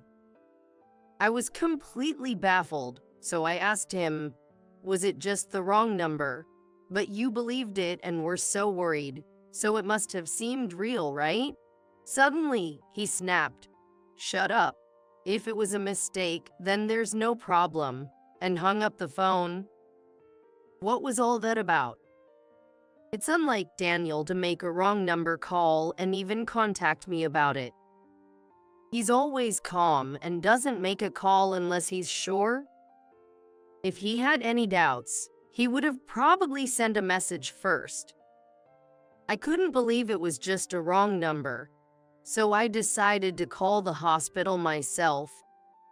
I told the receptionist Daniel's name and that I was his wife, and they transferred me to someone in charge.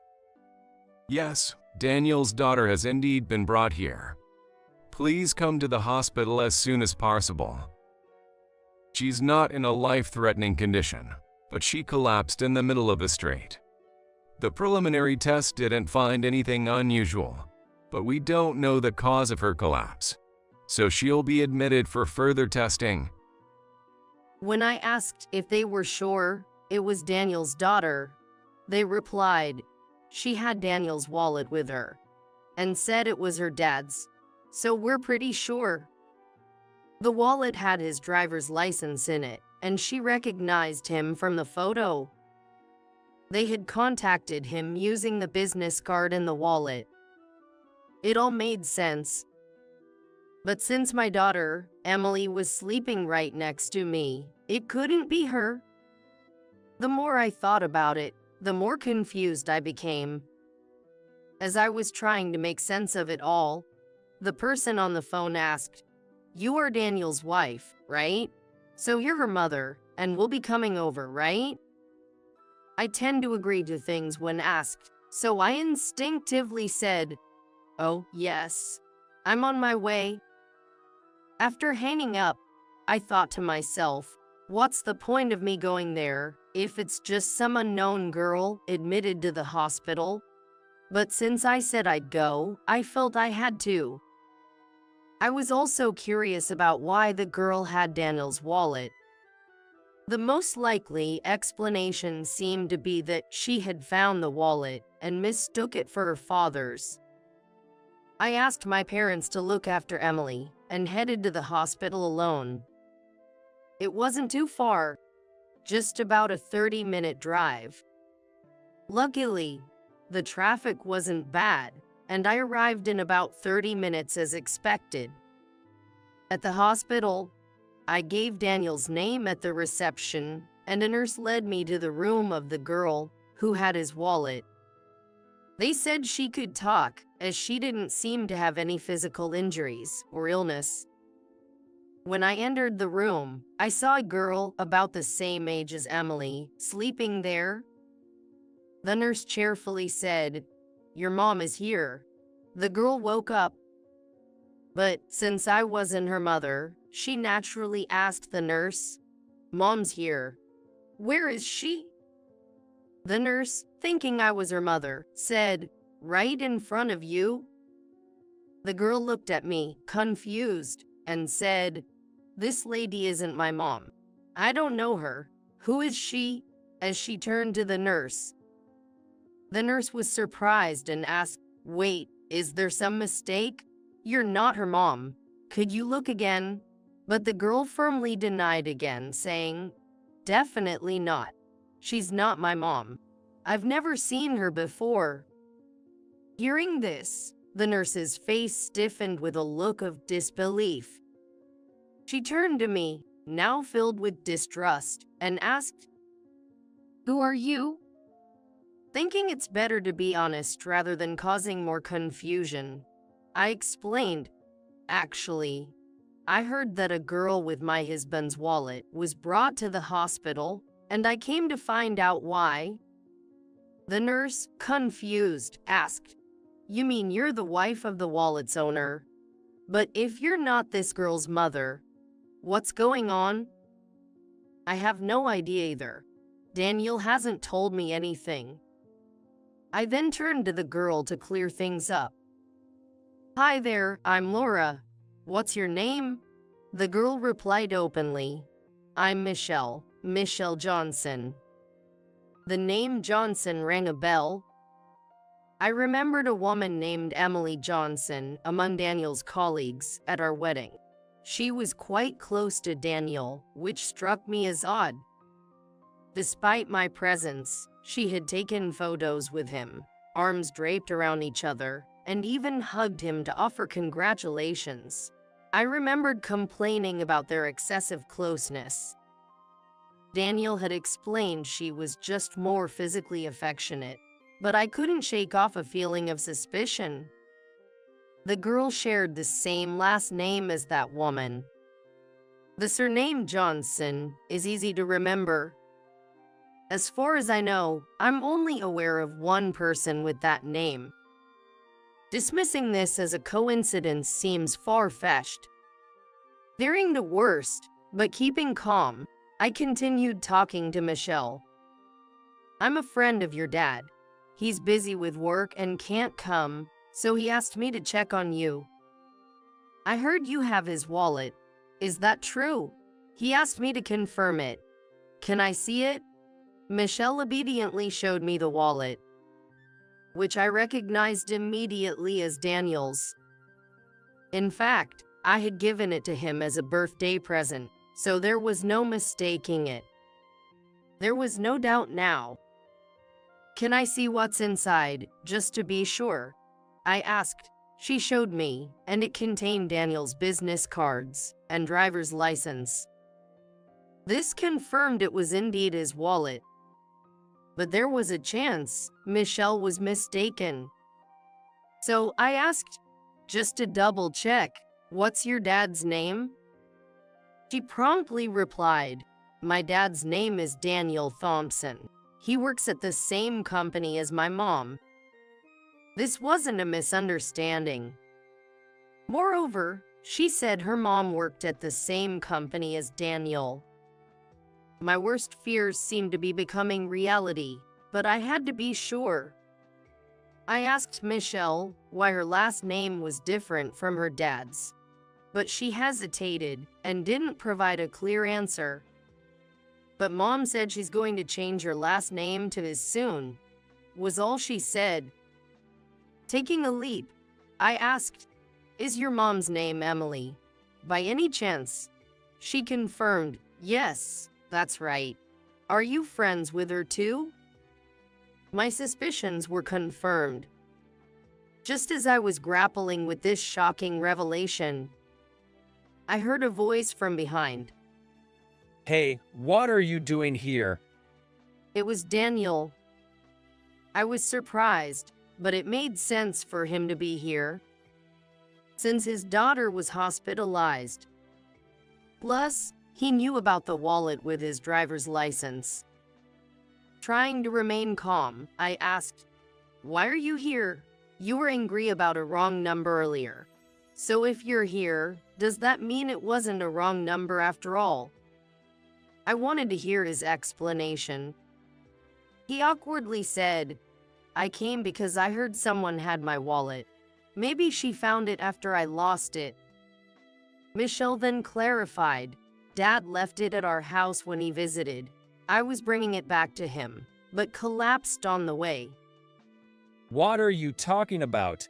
Maybe she hit her head when she collapsed, or the medication is affecting her. She must be mistaking me for her dad. Hope her real dad shows up soon. I'll take the wallet then. In his explanation, Daniel, flustered, talked over Michelle's words and forcibly took the wallet from her. Michelle, upset by Daniel's incomprehensible actions and his forceful taking of the wallet, ended up crying. Ignoring her tears, he said, "I'm leaving now. You're heading back too, right? See you then," and quickly left.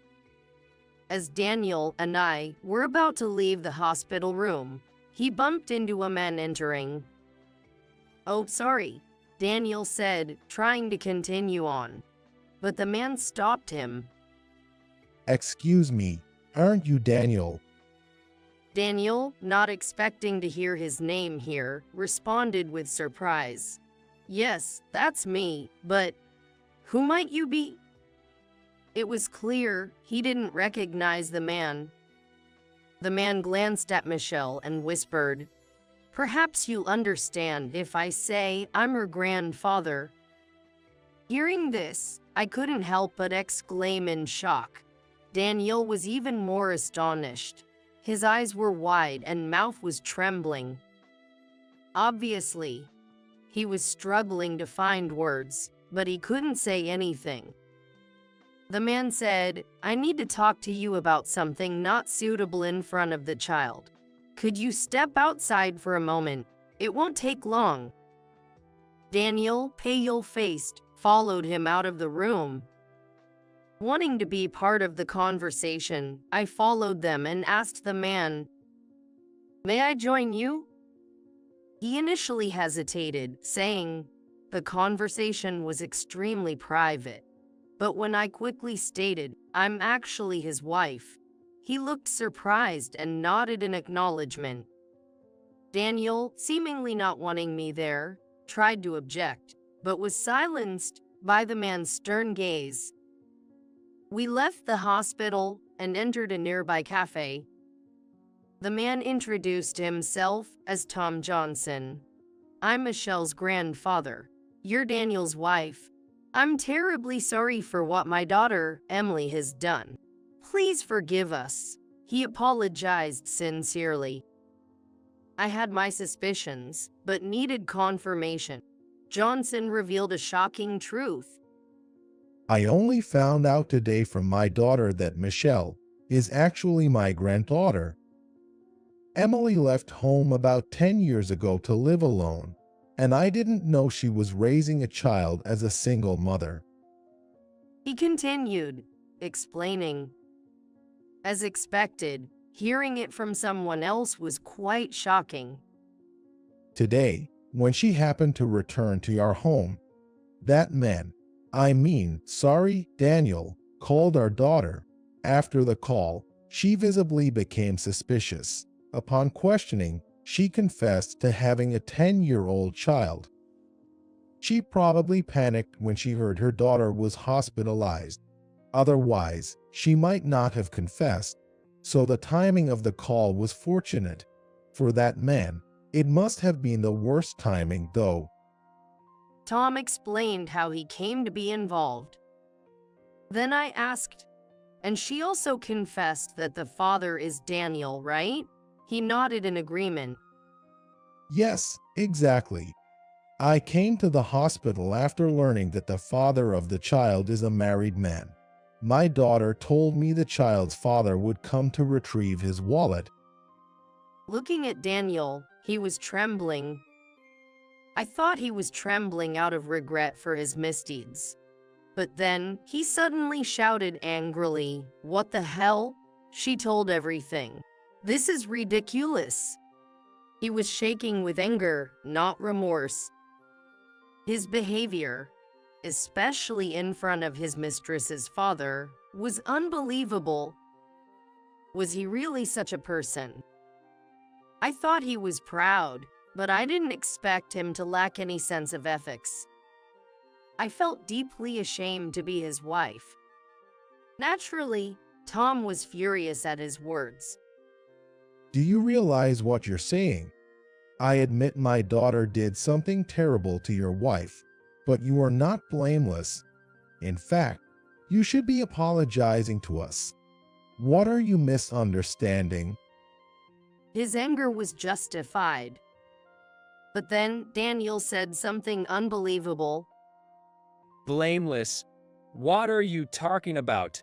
Making me feel this uncomfortable is a huge sin. Why should I apologize to you? Being able to have my child should be considered a blessing.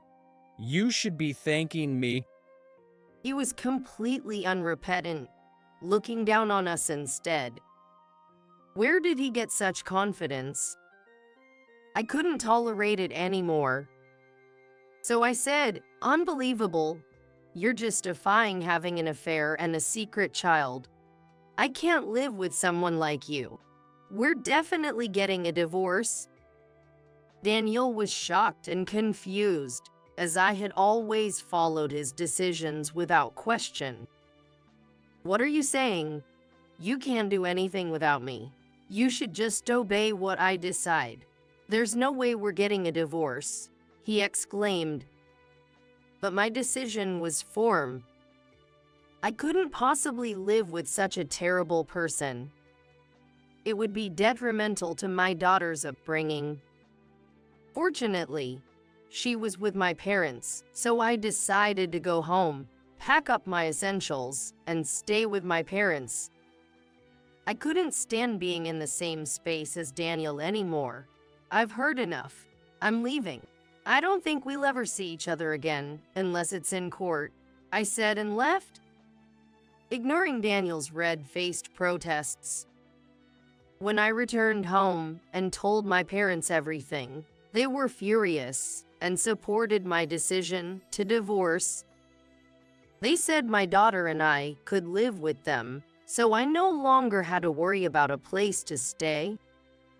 Later, Daniel tried to resist the divorce, leading to mediation. Due to having a secret child, he was in a disadvantaged position, and the divorce was granted mostly in my favor. I received a considerable amount of alimony, which must have been a blow to him. However, that wasn't the end. Tom, the father of Daniel's mistress, turned out to be a senior executive at one of Daniel's client companies. Unaware of this, Daniel had insulted him. Daniel didn't know him since Dom wasn't his direct client contact, but of course, such disrespect would be unforgivable. Tom reported directly to the company about a married man in their ranks having an affair with his daughter, saying he couldn't do business with a company harboring such a man. The company, to avoid losing a major client, significantly reduced Daniel's salary and transferred him to a subsidiary. Being a man of pride, he resigned. He thought he could easily find another job due to his elite university background. However, his egocentric nature was evident in interviews, and he failed to secure a position at any company he applied to. He ended up at a small firm with even lower pay than the subsidiary he had refused. In such a place, boasting about his high education only made him a subject of ridicule. Desperate with his dire situation, Daniel contacted me, attempting reconciliation. When I firmly stated that there was no way I would reconcile with someone heartless, he then demanded to see our daughter. Daniel claimed that it was his right as a father to see our daughter, but Emily, being 10 years old, surprisingly understands what her father did and has firmly said she doesn't want to meet him. He seemed to have given up after I told him this. I'm relieved to hear my daughter's words. It seems she's growing up well. Michelle, who was hospitalized, underwent thorough examinations, but nothing serious was found. She has been discharged and is now living happily with her mother. It appears she fainted due to a slight case of anemia, so I'm relieved. Following the incident, Michelle has also expressed that she doesn't want to see her father. She's innocent in all of this, so I hope she can forget her father's existence and find happiness. Thankfully, she has her grandfather's financial support, so there's no need to worry. Speaking of which, I also received alimony as compensation for the affair, both from Daniel and his mistress. In a way, I'm grateful to them for providing the impetus for our divorce. Emily, the mistress, seemed genuinely remorseful and insisted that I accept the alimony, so I did. My hard work at my part-time job was recognized, and I was happily hired as a full-time employee. With the alimony from both Daniel and his mistress, I don't foresee any financial difficulties ahead. I plan to work hard and live a joyful life with my daughter. Here you are, a wedding gift for you. Enjoy your life with our son. For the wedding, my mother-in-law, Mary, gave me a teddy bear. It was a cute gift, but I couldn't genuinely be happy about it. After all, Mary has been giving me a hard time, and we've had our share of arguments. Yet, she suddenly gives me a wedding gift. What's with the sudden change of heart? Feeling uneasy, I decided to talk to my mom back home. The moment she saw the stuffed animal, she yelled at me. Get rid of it now. That teddy bear is. Upon learning the truth, I found myself rushing to the police station. My name is Sarah, I'm 28. I work from home. I've been married to Tom for a year. We don't have kids yet, but our marriage is happy. I met Tom at the gym we both go to. He helped me when I was struggling with a machine. Are you okay? This machine can be tricky, but it works like this. Oh, thank you so much. It suddenly stopped, and I was really in a bind. We hit it off and started dating a few weeks later. On my birthday, a year after we started dating, he proposed. Being married to Tom has been wonderful, but I've had my concerns. It's my relationship with Mary that hasn't been going well. When we visited Tom's family home to introduce ourselves, I was shocked to see his home. It was a mansion surrounded by a large estate. Apparently, Tom's father is quite wealthy.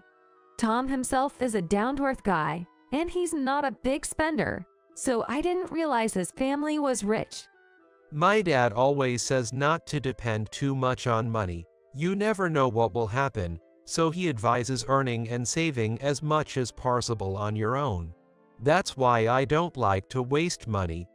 Tom explained with a wry smile. When I finally met my in-laws, I think Mary had been against me from the start. While John, my father-in-law, was welcoming, Mary seemed to glare at me with a bad mood throughout. During the meal, John kept talking to me, but Mary was silent the whole time. After some conversation, Mary suddenly sighed. Of all people, you brought home a remote worker, just using work as an excuse to play on the computer at home, right? That's not respectable. Tom, it's not too late to call off the wedding. I was shocked when she suddenly said that. Despite working hard, being labeled as not respectable hurt. John and Tom quickly defended me, saying, "Don't say such rude things, and Sarah's working hard." Yet, even after being reprimanded, Mary continued to grumble.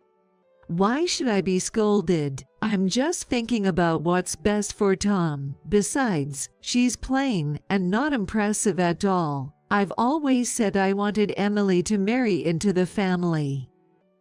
Emily is Mary's niece and Tom's cousin.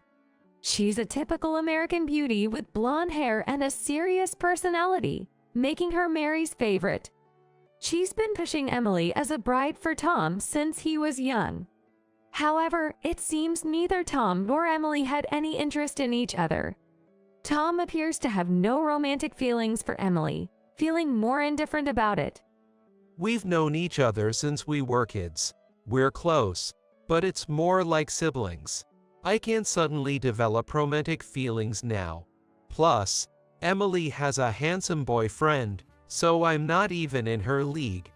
In romance novels, childhood friend love stories are common, but maybe that's just not how reality works.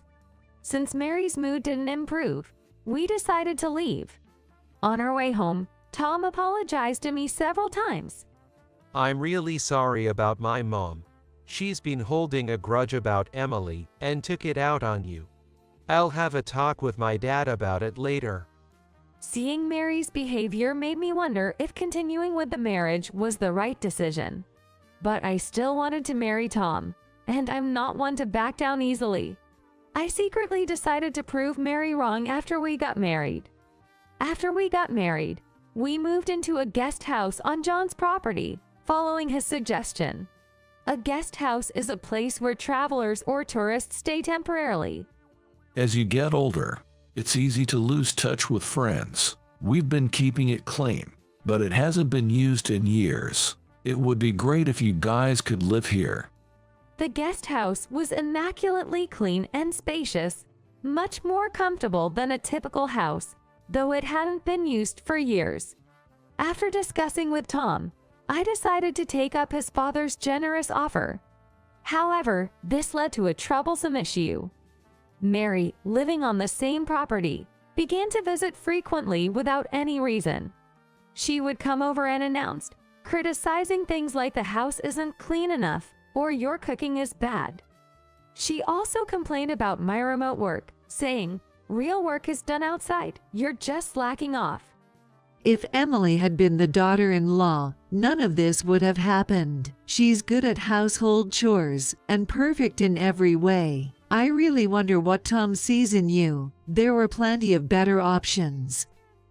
I received such snide remarks when Tom wasn't around. Initially, I tried to argue back, but Mary kept twisting my words, constantly complaining. Gradually, I realized that dealing with her was just causing me stress.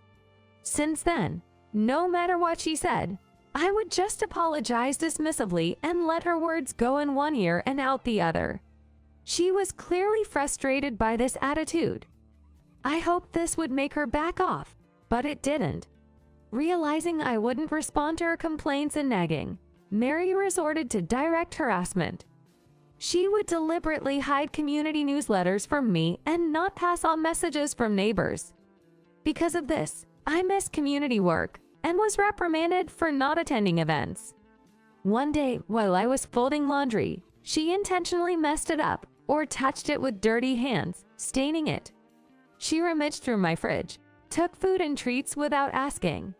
If I ordered something online, she would open it without permission, inspecting the clothes or accessories and berating me for being extravagant.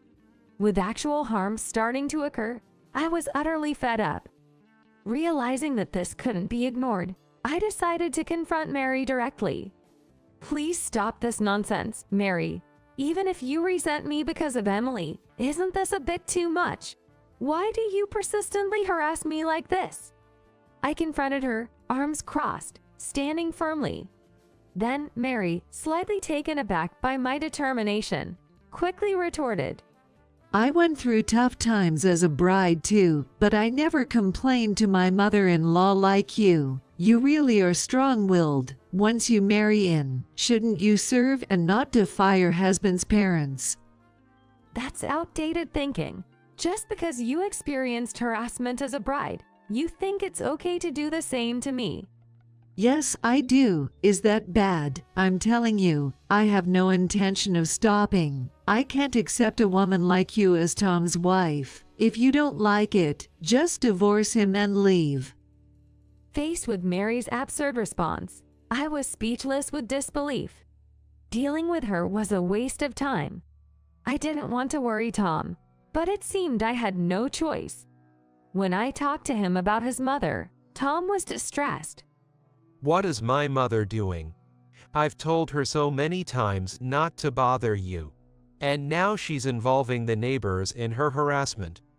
Bad-mouthing is one thing, but it's really troubling when she dirties my laundry or takes things from the fridge without permission. I'm sorry for the trouble. I'll have a serious talk with my mother. That night, Tom and Mary had an argument at our house. Despite her tearful pleas, he firmly told her, "Cut it out. I won't forgive you if this happens again." Thanks to that, Mary stopped coming to our house for a while. I was relieved, thinking we could finally have some peaceful days. But Mary wasn't going to give up that easily. A week after she stopped visiting, our doorbell suddenly rang. When I opened the door, there stood Mary with a broad smile on her face. For some reason, she was holding a cute teddy bear. I was puzzled and didn't know what to make of the situation. Mary, what brings you here today? She responded with a meek attitude. I'm sorry for everything. Getting scolded by Tom was a wake-up call. It was childish of me to take out my frustrations about Emily on you. Well, I'm glad you understand. Actually, this is to apologize. I realized I never properly gave you a wedding gift, so I thought this teddy bear would be nice. Isn't it cute? I wish you and Tom happiness. She insisted on giving me the teddy bear. I thanked her, but it didn't make sense to me. I don't particularly like teddy bears. I'm not even interested in stuffed animals. For a wedding gift, something practical like dishes, kitchenware, bedding, or appliances would have been more appropriate. Or even accessories or decorations, if not practical items. Giving a stuffed animal to a daughter-in-law, especially after our recent conflicts, seemed odd. Could there be some hidden motive? Feeling uneasy, I messaged my mom, who lives nearby, and went to show her the teddy bear. I've consulted her many times about the harassment from Mary. When I arrived and showed the teddy bear to my mom, her usually calm face tensed up suddenly. Sarah, your dad bought some sweets as a souvenir. Let's leave the teddy bear in the living room and have some coffee first. Help me get things ready. While finding her behavior odd, I went to the kitchen. Right after I arrived, my mom grabbed my shoulder with an intense expression. You need to get rid of that stuff quickly. Otherwise, something terrible will happen. What? What happened all of a sudden? Is there something wrong with the teddy bear? Calm down and listen. That stuffed animal is. After hearing the reason, I was speechless at Mary's outrageous behavior. At the same time, I ran out of patience. I see, so that's the reason. Then I have to give something back, too. I placed the teddy bear in the living room and waited for Tom to come home. When he arrived and saw the teddy bear, he asked, "Isn't it cute? Did you buy this?" "Welcome home? No, this is a wedding gift from your mother." From Mom. Why would she give a teddy bear? I called him to the hallway to explain the situation and asked for his help with my plan. He nodded solemnly. A few hours later, Tom and I were having a huge argument. You preferred Emily because she was nicer. So you really wanted to marry her, just as your mom said. I never said that. You're overthinking it. As the argument heated up, we exchanged harsh words. That's it. Marrying a nasty woman like you was a mistake. Let's get divorced right now. The moment Tom said that, Mary burst into our house. She had a broad smile on her face. Tom, you finally understand. Yes, she is the worst wife. Strong-willed, not cute at all, and so presumptuous. I always thought she was not right for you. Divorce her immediately and kick her out of this house. After gleefully saying this, Mary began to look puzzled. Of course, she would be, since Dom and I, who were supposedly fighting fiercely just moments ago, were now looking at her with cold eyes. I then slowly said to her, "You noticed we were fighting, didn't you? Quite the timing to enter our home." It was just a hunch. I just felt it. She quickly defended, but her eyes were darting around. It was clear she was lying. I confronted her with the truth. "Don't lie, tell the truth. You rigged a teddy bear with a surveillance camera and a bug, didn't you?" Hearing this, Mary froze. The surveillance camera and a bug things was something my mom noticed and told me about when I went back home. She realized it because she saw a similar crime reported on the news. A creeper had given a woman a stuffed animal with a camera and wiretap hidden inside to spy on her life. So when my mom heard that Mary gave me a teddy bear, she suspected something. Indeed, her suspicion was confirmed when Mary quickly came over after Tom and I pretended to argue. I continued. On my way back from my parents' house, I went to the police station to report this. They said they would come here to talk about it soon, so they should be arriving any minute now. Upon hearing this, Mary started to panic. That's ridiculous. Don't joke about this. Calling the police over such a thing is an overreaction. Call them back and cancel it right now. Such a thing? Planting cameras and listening devices in someone's home is a serious crime. It's your fault. You were so insolent that I thought I should find something to hold over you. My judgment was right, setting me up with such a despicable method. You are an outrageous woman. She tried to shift the blame and lashing out in anger. Finally, Tom lost his temper with her. Cut it out. I've never felt so ashamed to be your son, Mom. I thought you regretted mistreating Sarah, but then you go and do this. Please don't be angry, Tom. I was doing it for you. For me, so committing a crime is okay. I shouldn't have gone easy on you just because you're my mother. I'm going to report this to Dad, and I'm cutting ties with you. Don't ever come near Sarah and me again.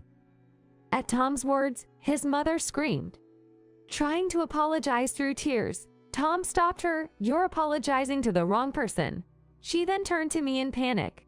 Sarah, I'm sorry. I thought I was losing Tom to you and did something stupid. I truly regret it. I won't go against you again. Please forgive me.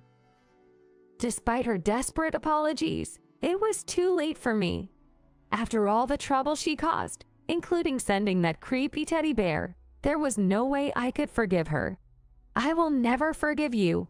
I tried to reach out to you many times, and you ruined it. How could I forgive being given such a disgusting gift?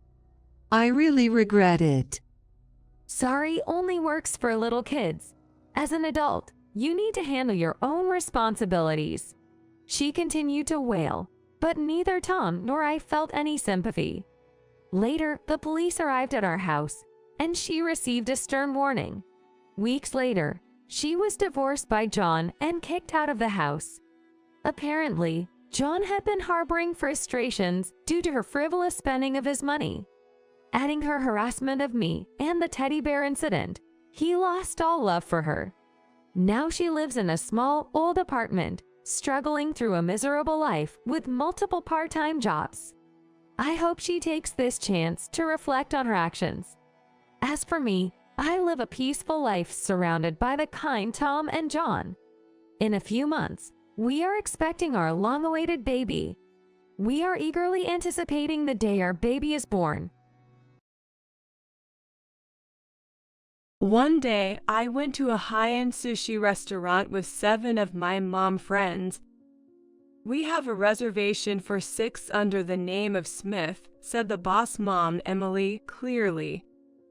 Then, looking at me with a mean smile, she said, "Thanks for booking the seats for us. I've changed the number of people so you, who are not our friend, can go home." The other mom friends snickered.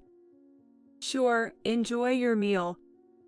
I said that as I walked away from the elite mom group.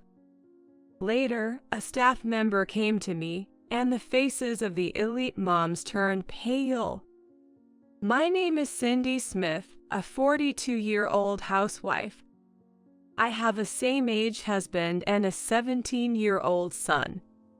We live a modest yet peaceful life in a quiet residential area. My husband, Dave, is a hard-working man who values family time despite his demanding job. My son, Eric, has been accepted into a university with a strong soccer program as he loves soccer and seems busy making memories with his friends during his last year of high school. Now that parenting has somewhat settled down, I've started to have more time with my friends. One evening, I received a notification on my phone from an old group chat. It's been almost 5 years since anyone posted in that group chat. Since everyone's children seem to be graduating safely next March, I thought we could have a celebration party. It was from Emily, the boss mom. Then, one after another, other members expressed their agreement with stamps like "okay" and "looking forward to it." I just watched a conversation without responding. Then came a unilateral notification from Emily. The party will be at the famous high-end sushi restaurant Isomaru. Cindy, you're okay to be the organizer this time, right? I thought to myself, why me? I haven't met these people in over 5 years privately. When I didn't respond, just like before, the other moms quickly expressed their agreement. Since everyone agrees, Cindy, please take care of it, said Emily. Her words made it seem like I was the organizer this time. Maybe it's time to settle things, I muttered to myself and picked up my phone. It goes back 10 years ago. It all started when our family moved to this town due to my husband's job transfer. At that time, my son Eric was in the 2nd grade. Leaving friends from his kindergarten behind, we were both anxious as we headed to his new elementary school. Following my husband's suggestion, we applied to the nearest private elementary school, and Eric was successfully enrolled. My son made his debut at the private elementary school right after transferring. After finishing the paperwork and seeing him to his classroom, I had some time before picking him up, so I walked back home alone through the school. That's when I saw a lady, dressed like an upper-class lady, chatting with a few teachers. She looked as though she was expressing her opinions, which seemed to be troubling the teachers. Feeling awkward but not wanting to take a detour, I tried to pass by them unnoticed. Just as I was passing, the conversation seemed to end, and the lady spoke to me. Oh, I haven't seen you before. Which child's parent are you? Hello. Starting today, my son Eric is transferring to the 2nd grade here. I'm Cindy Smith. The lady looked me up and down as if sizing me up, from my toes to my head, and then asked with curiosity-filled eyes, "Oh, how unusual. Mid-year transfer to our school. Is there some kind of situation you're in?" I felt a bit uneasy. I thought to myself, who is she? She's too formal to be a parent, yet too blunt to be a teacher. "Excuse me, but who are you?" I asked cautiously. "Oh dear, I forgot to introduce myself. It's been years since there's anyone who doesn't know me. I'm a parent just like you. It seems we have children in the same grade. I'm Emily, mother of Jeff Alder." To my surprise, she was also a parent. Before I knew it, the teachers from earlier had disappeared. Could she be what they call a helicopter parent? I thought it was best to keep my distance. This was how I first met Emily. I was working at the time, so I figured our paths wouldn't cross much. But as luck would have it, Emily's son and my son ended up in the same class, and we would see each other during school events.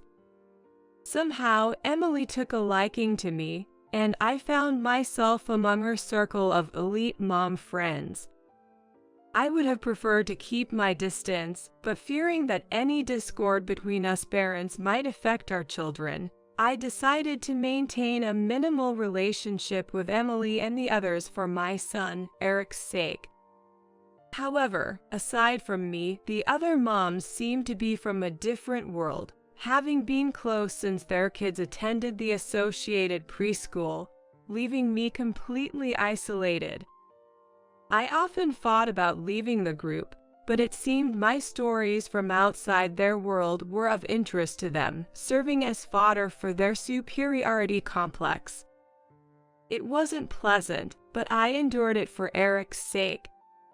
However, a minor incident caused a rift between me and the group of mom friends. When our sons were in 6th grade, I was called in by their homeroom teacher, which made me nervous. I felt a little flutter inside.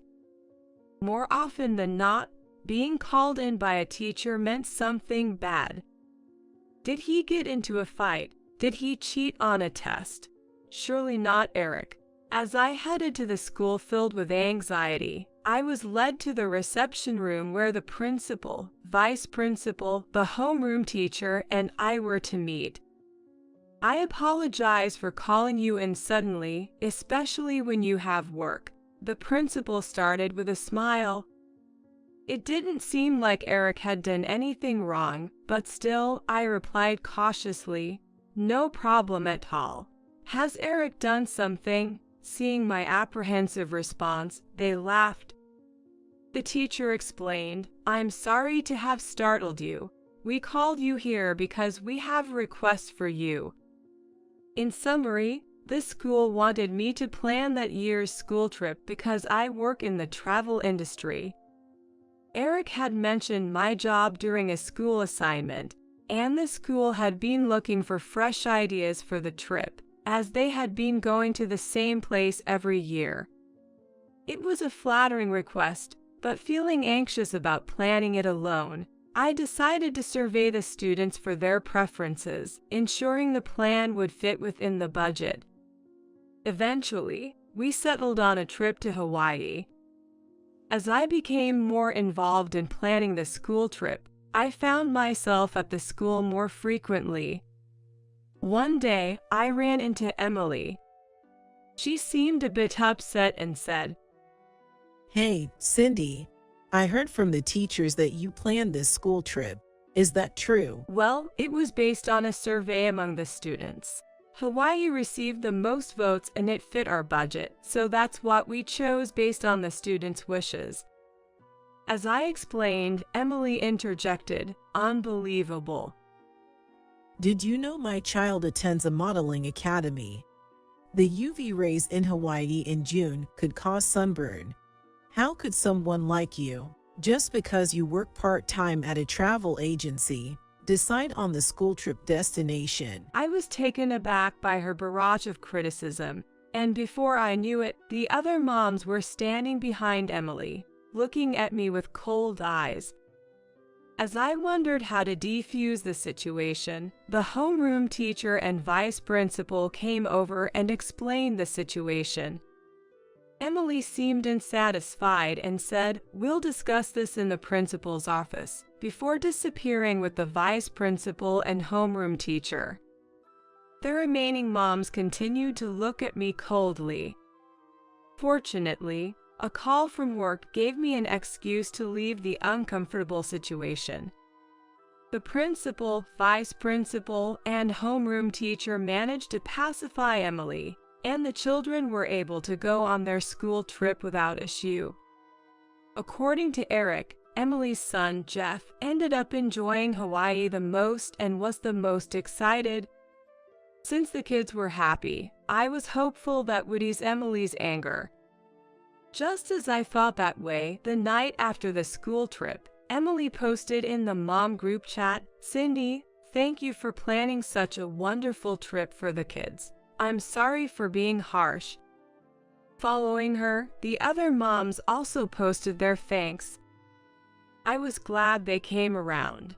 It was quite relieving. When the kids were about to enter middle school, Emily posted on the group chat, "How about we celebrate everyone making it to middle school by taking a little trip together with the kids?" Then, one of the moms suggested, "That sounds great. How about going to Universal Studios? We can rent a minibus." One by one, everyone started to agree. I was just watching the conversation quietly when Emily called me out specifically. "Cindy, are you listening? It's your turn." "Oh, yes, I'm listening. Universal Studios sounds good," I replied. Then she said, "Could you take care of the arrangements then? You like doing that sort of thing, right?" "What? Am I arranging this all by myself? Can someone help me?" I posted in panic. Emily replied, "Of course you will handle it. You planned the school trip, right? It should be easy for you." That was not me alone. The school arranged it through my company, and it was a team effort, I explained, but no one responded to that, and Emily just posted, "Thanks, we're counting on you," and forcibly ended the conversation. It might have been manageable if the trip was more than a month away, but the departure was in 2 weeks. It was the spring break season, and hotels were getting booked up everywhere. I asked the other members in the group chat for help, but my messages were read and ignored, and Emily would ask me, "How's it going?" once a day. I wanted to cancel the trip altogether, but I wasn't sure what the mom group would say, and more importantly, my son was really looking forward to going to Universal Studios. Despite not wanting to use my company's resources for personal matters, I reluctantly did so to make the arrangements in time. One thing that bothered me was Emily insisting on using her name for the group reservation. Additionally, I was concerned that I had to front the payment and collect it on the day of the trip. Then came a day I'll never forget. On the day of the trip, when my son and I arrived at the meeting place, the other members were already there. In fact, they were on the bus, ready to leave, so we hurried over. Why were they all there 30 minutes before the scheduled time when they usually show up at the last minute? I had a bad feeling. Gasping for breath as I tried to board the bus, Emily blocked the entrance and pointed to a sign saying, "Can't you see this?" It read, "Capacity 15." The bus I arranged was supposed to be a 20-passenger minibus. Our group consisted of 7 moms, 7 kids, and because it was a long trip from the Midwest, I had arranged for 2 drivers, making us 16 in total. A 15-passenger bus wouldn't have enough seats. With a malicious smile, Emily said, "You could have spared yourself the hurt if you had arrived right at the meeting time. We moved up the meeting time so we wouldn't hurt you. You seem to be under some misunderstanding," she continued. "I'm sorry, what do you mean? Where are our seats?" I asked, only to hear laughter coming from the bus. Then Emily, holding her stomach from laughing so hard, said, "Oh dear, you're still misunderstanding. Why would you think you and Eric are coming? This is a trip for us and our kids.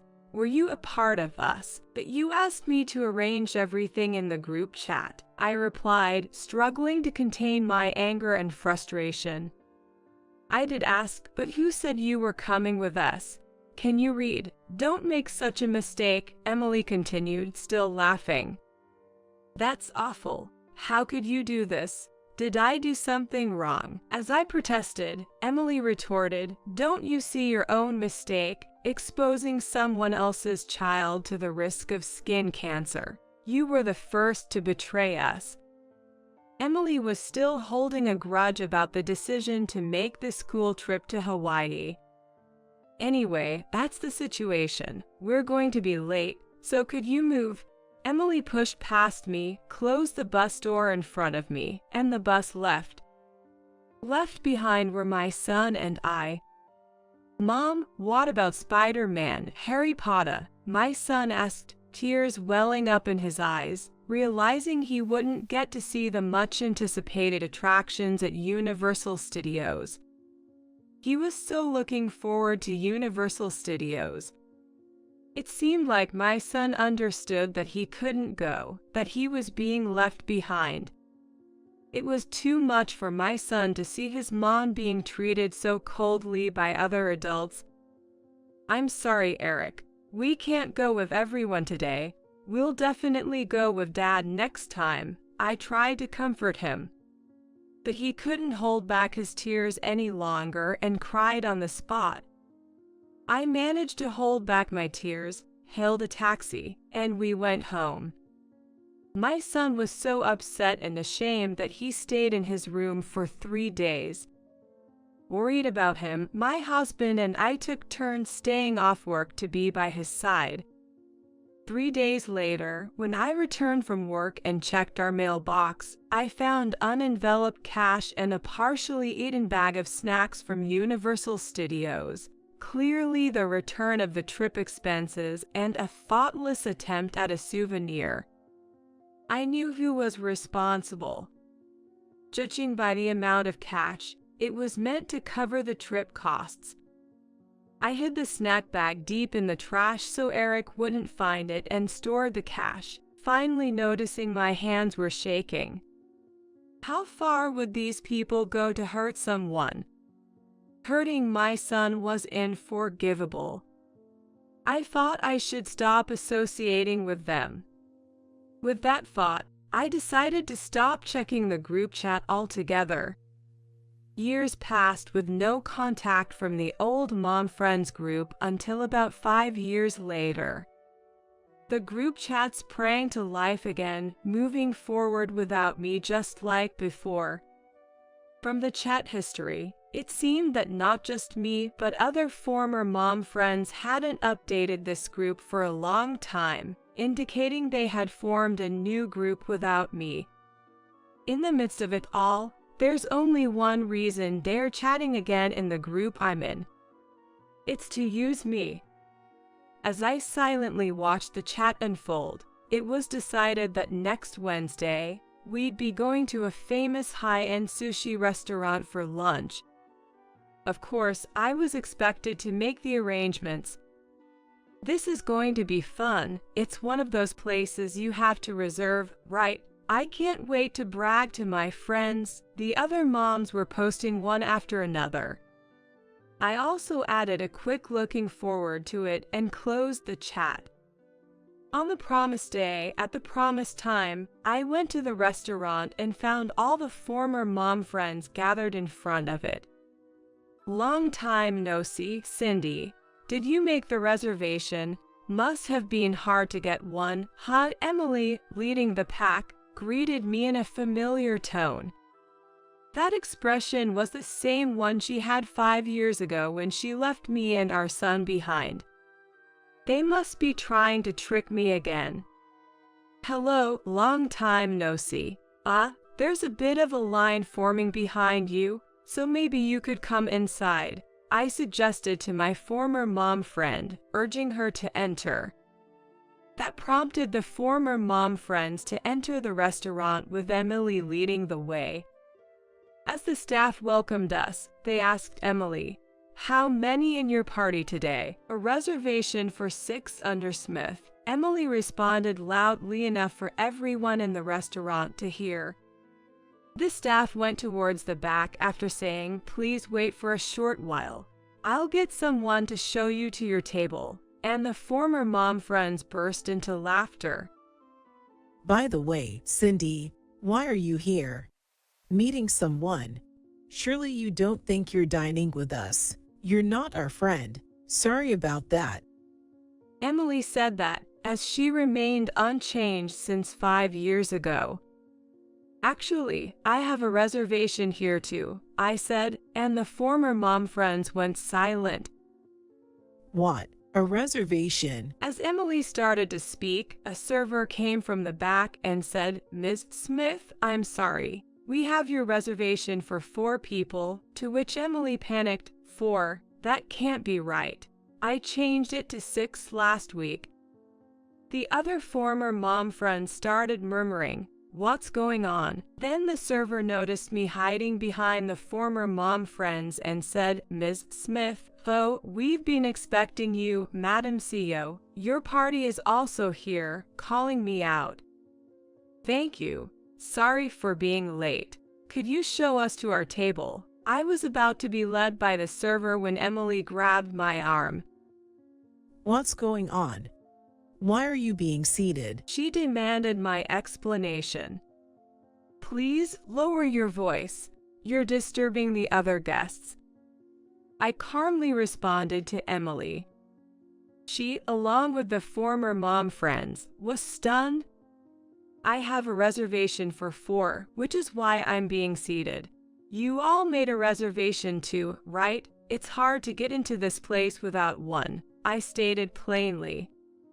In response, Emily's face twisted in anger. You were supposed to book for 7 for us. You tricked us. I couldn't help but laugh. Why would I make a reservation for you? Did I ever say I would? Emily's face grew redder. But you replied looking forward to it in the chat. That meant I was looking forward to seeing you all enjoy your meal. I'm not part of your mom friends group. I never thought I was included as a member. I said that to provoke Emily. Emily was completely speechless. Then, from behind, one of the former mom friends interjected. Wait, did the server call you Madam CEO? What did she mean? I run a company that deals with travel and dining. This restaurant is one of mine. Today, I reserved this lunch for my dear friends. Someone did change the reservation to 6 a week ago, but at the last confirmation yesterday, I changed it back to 4.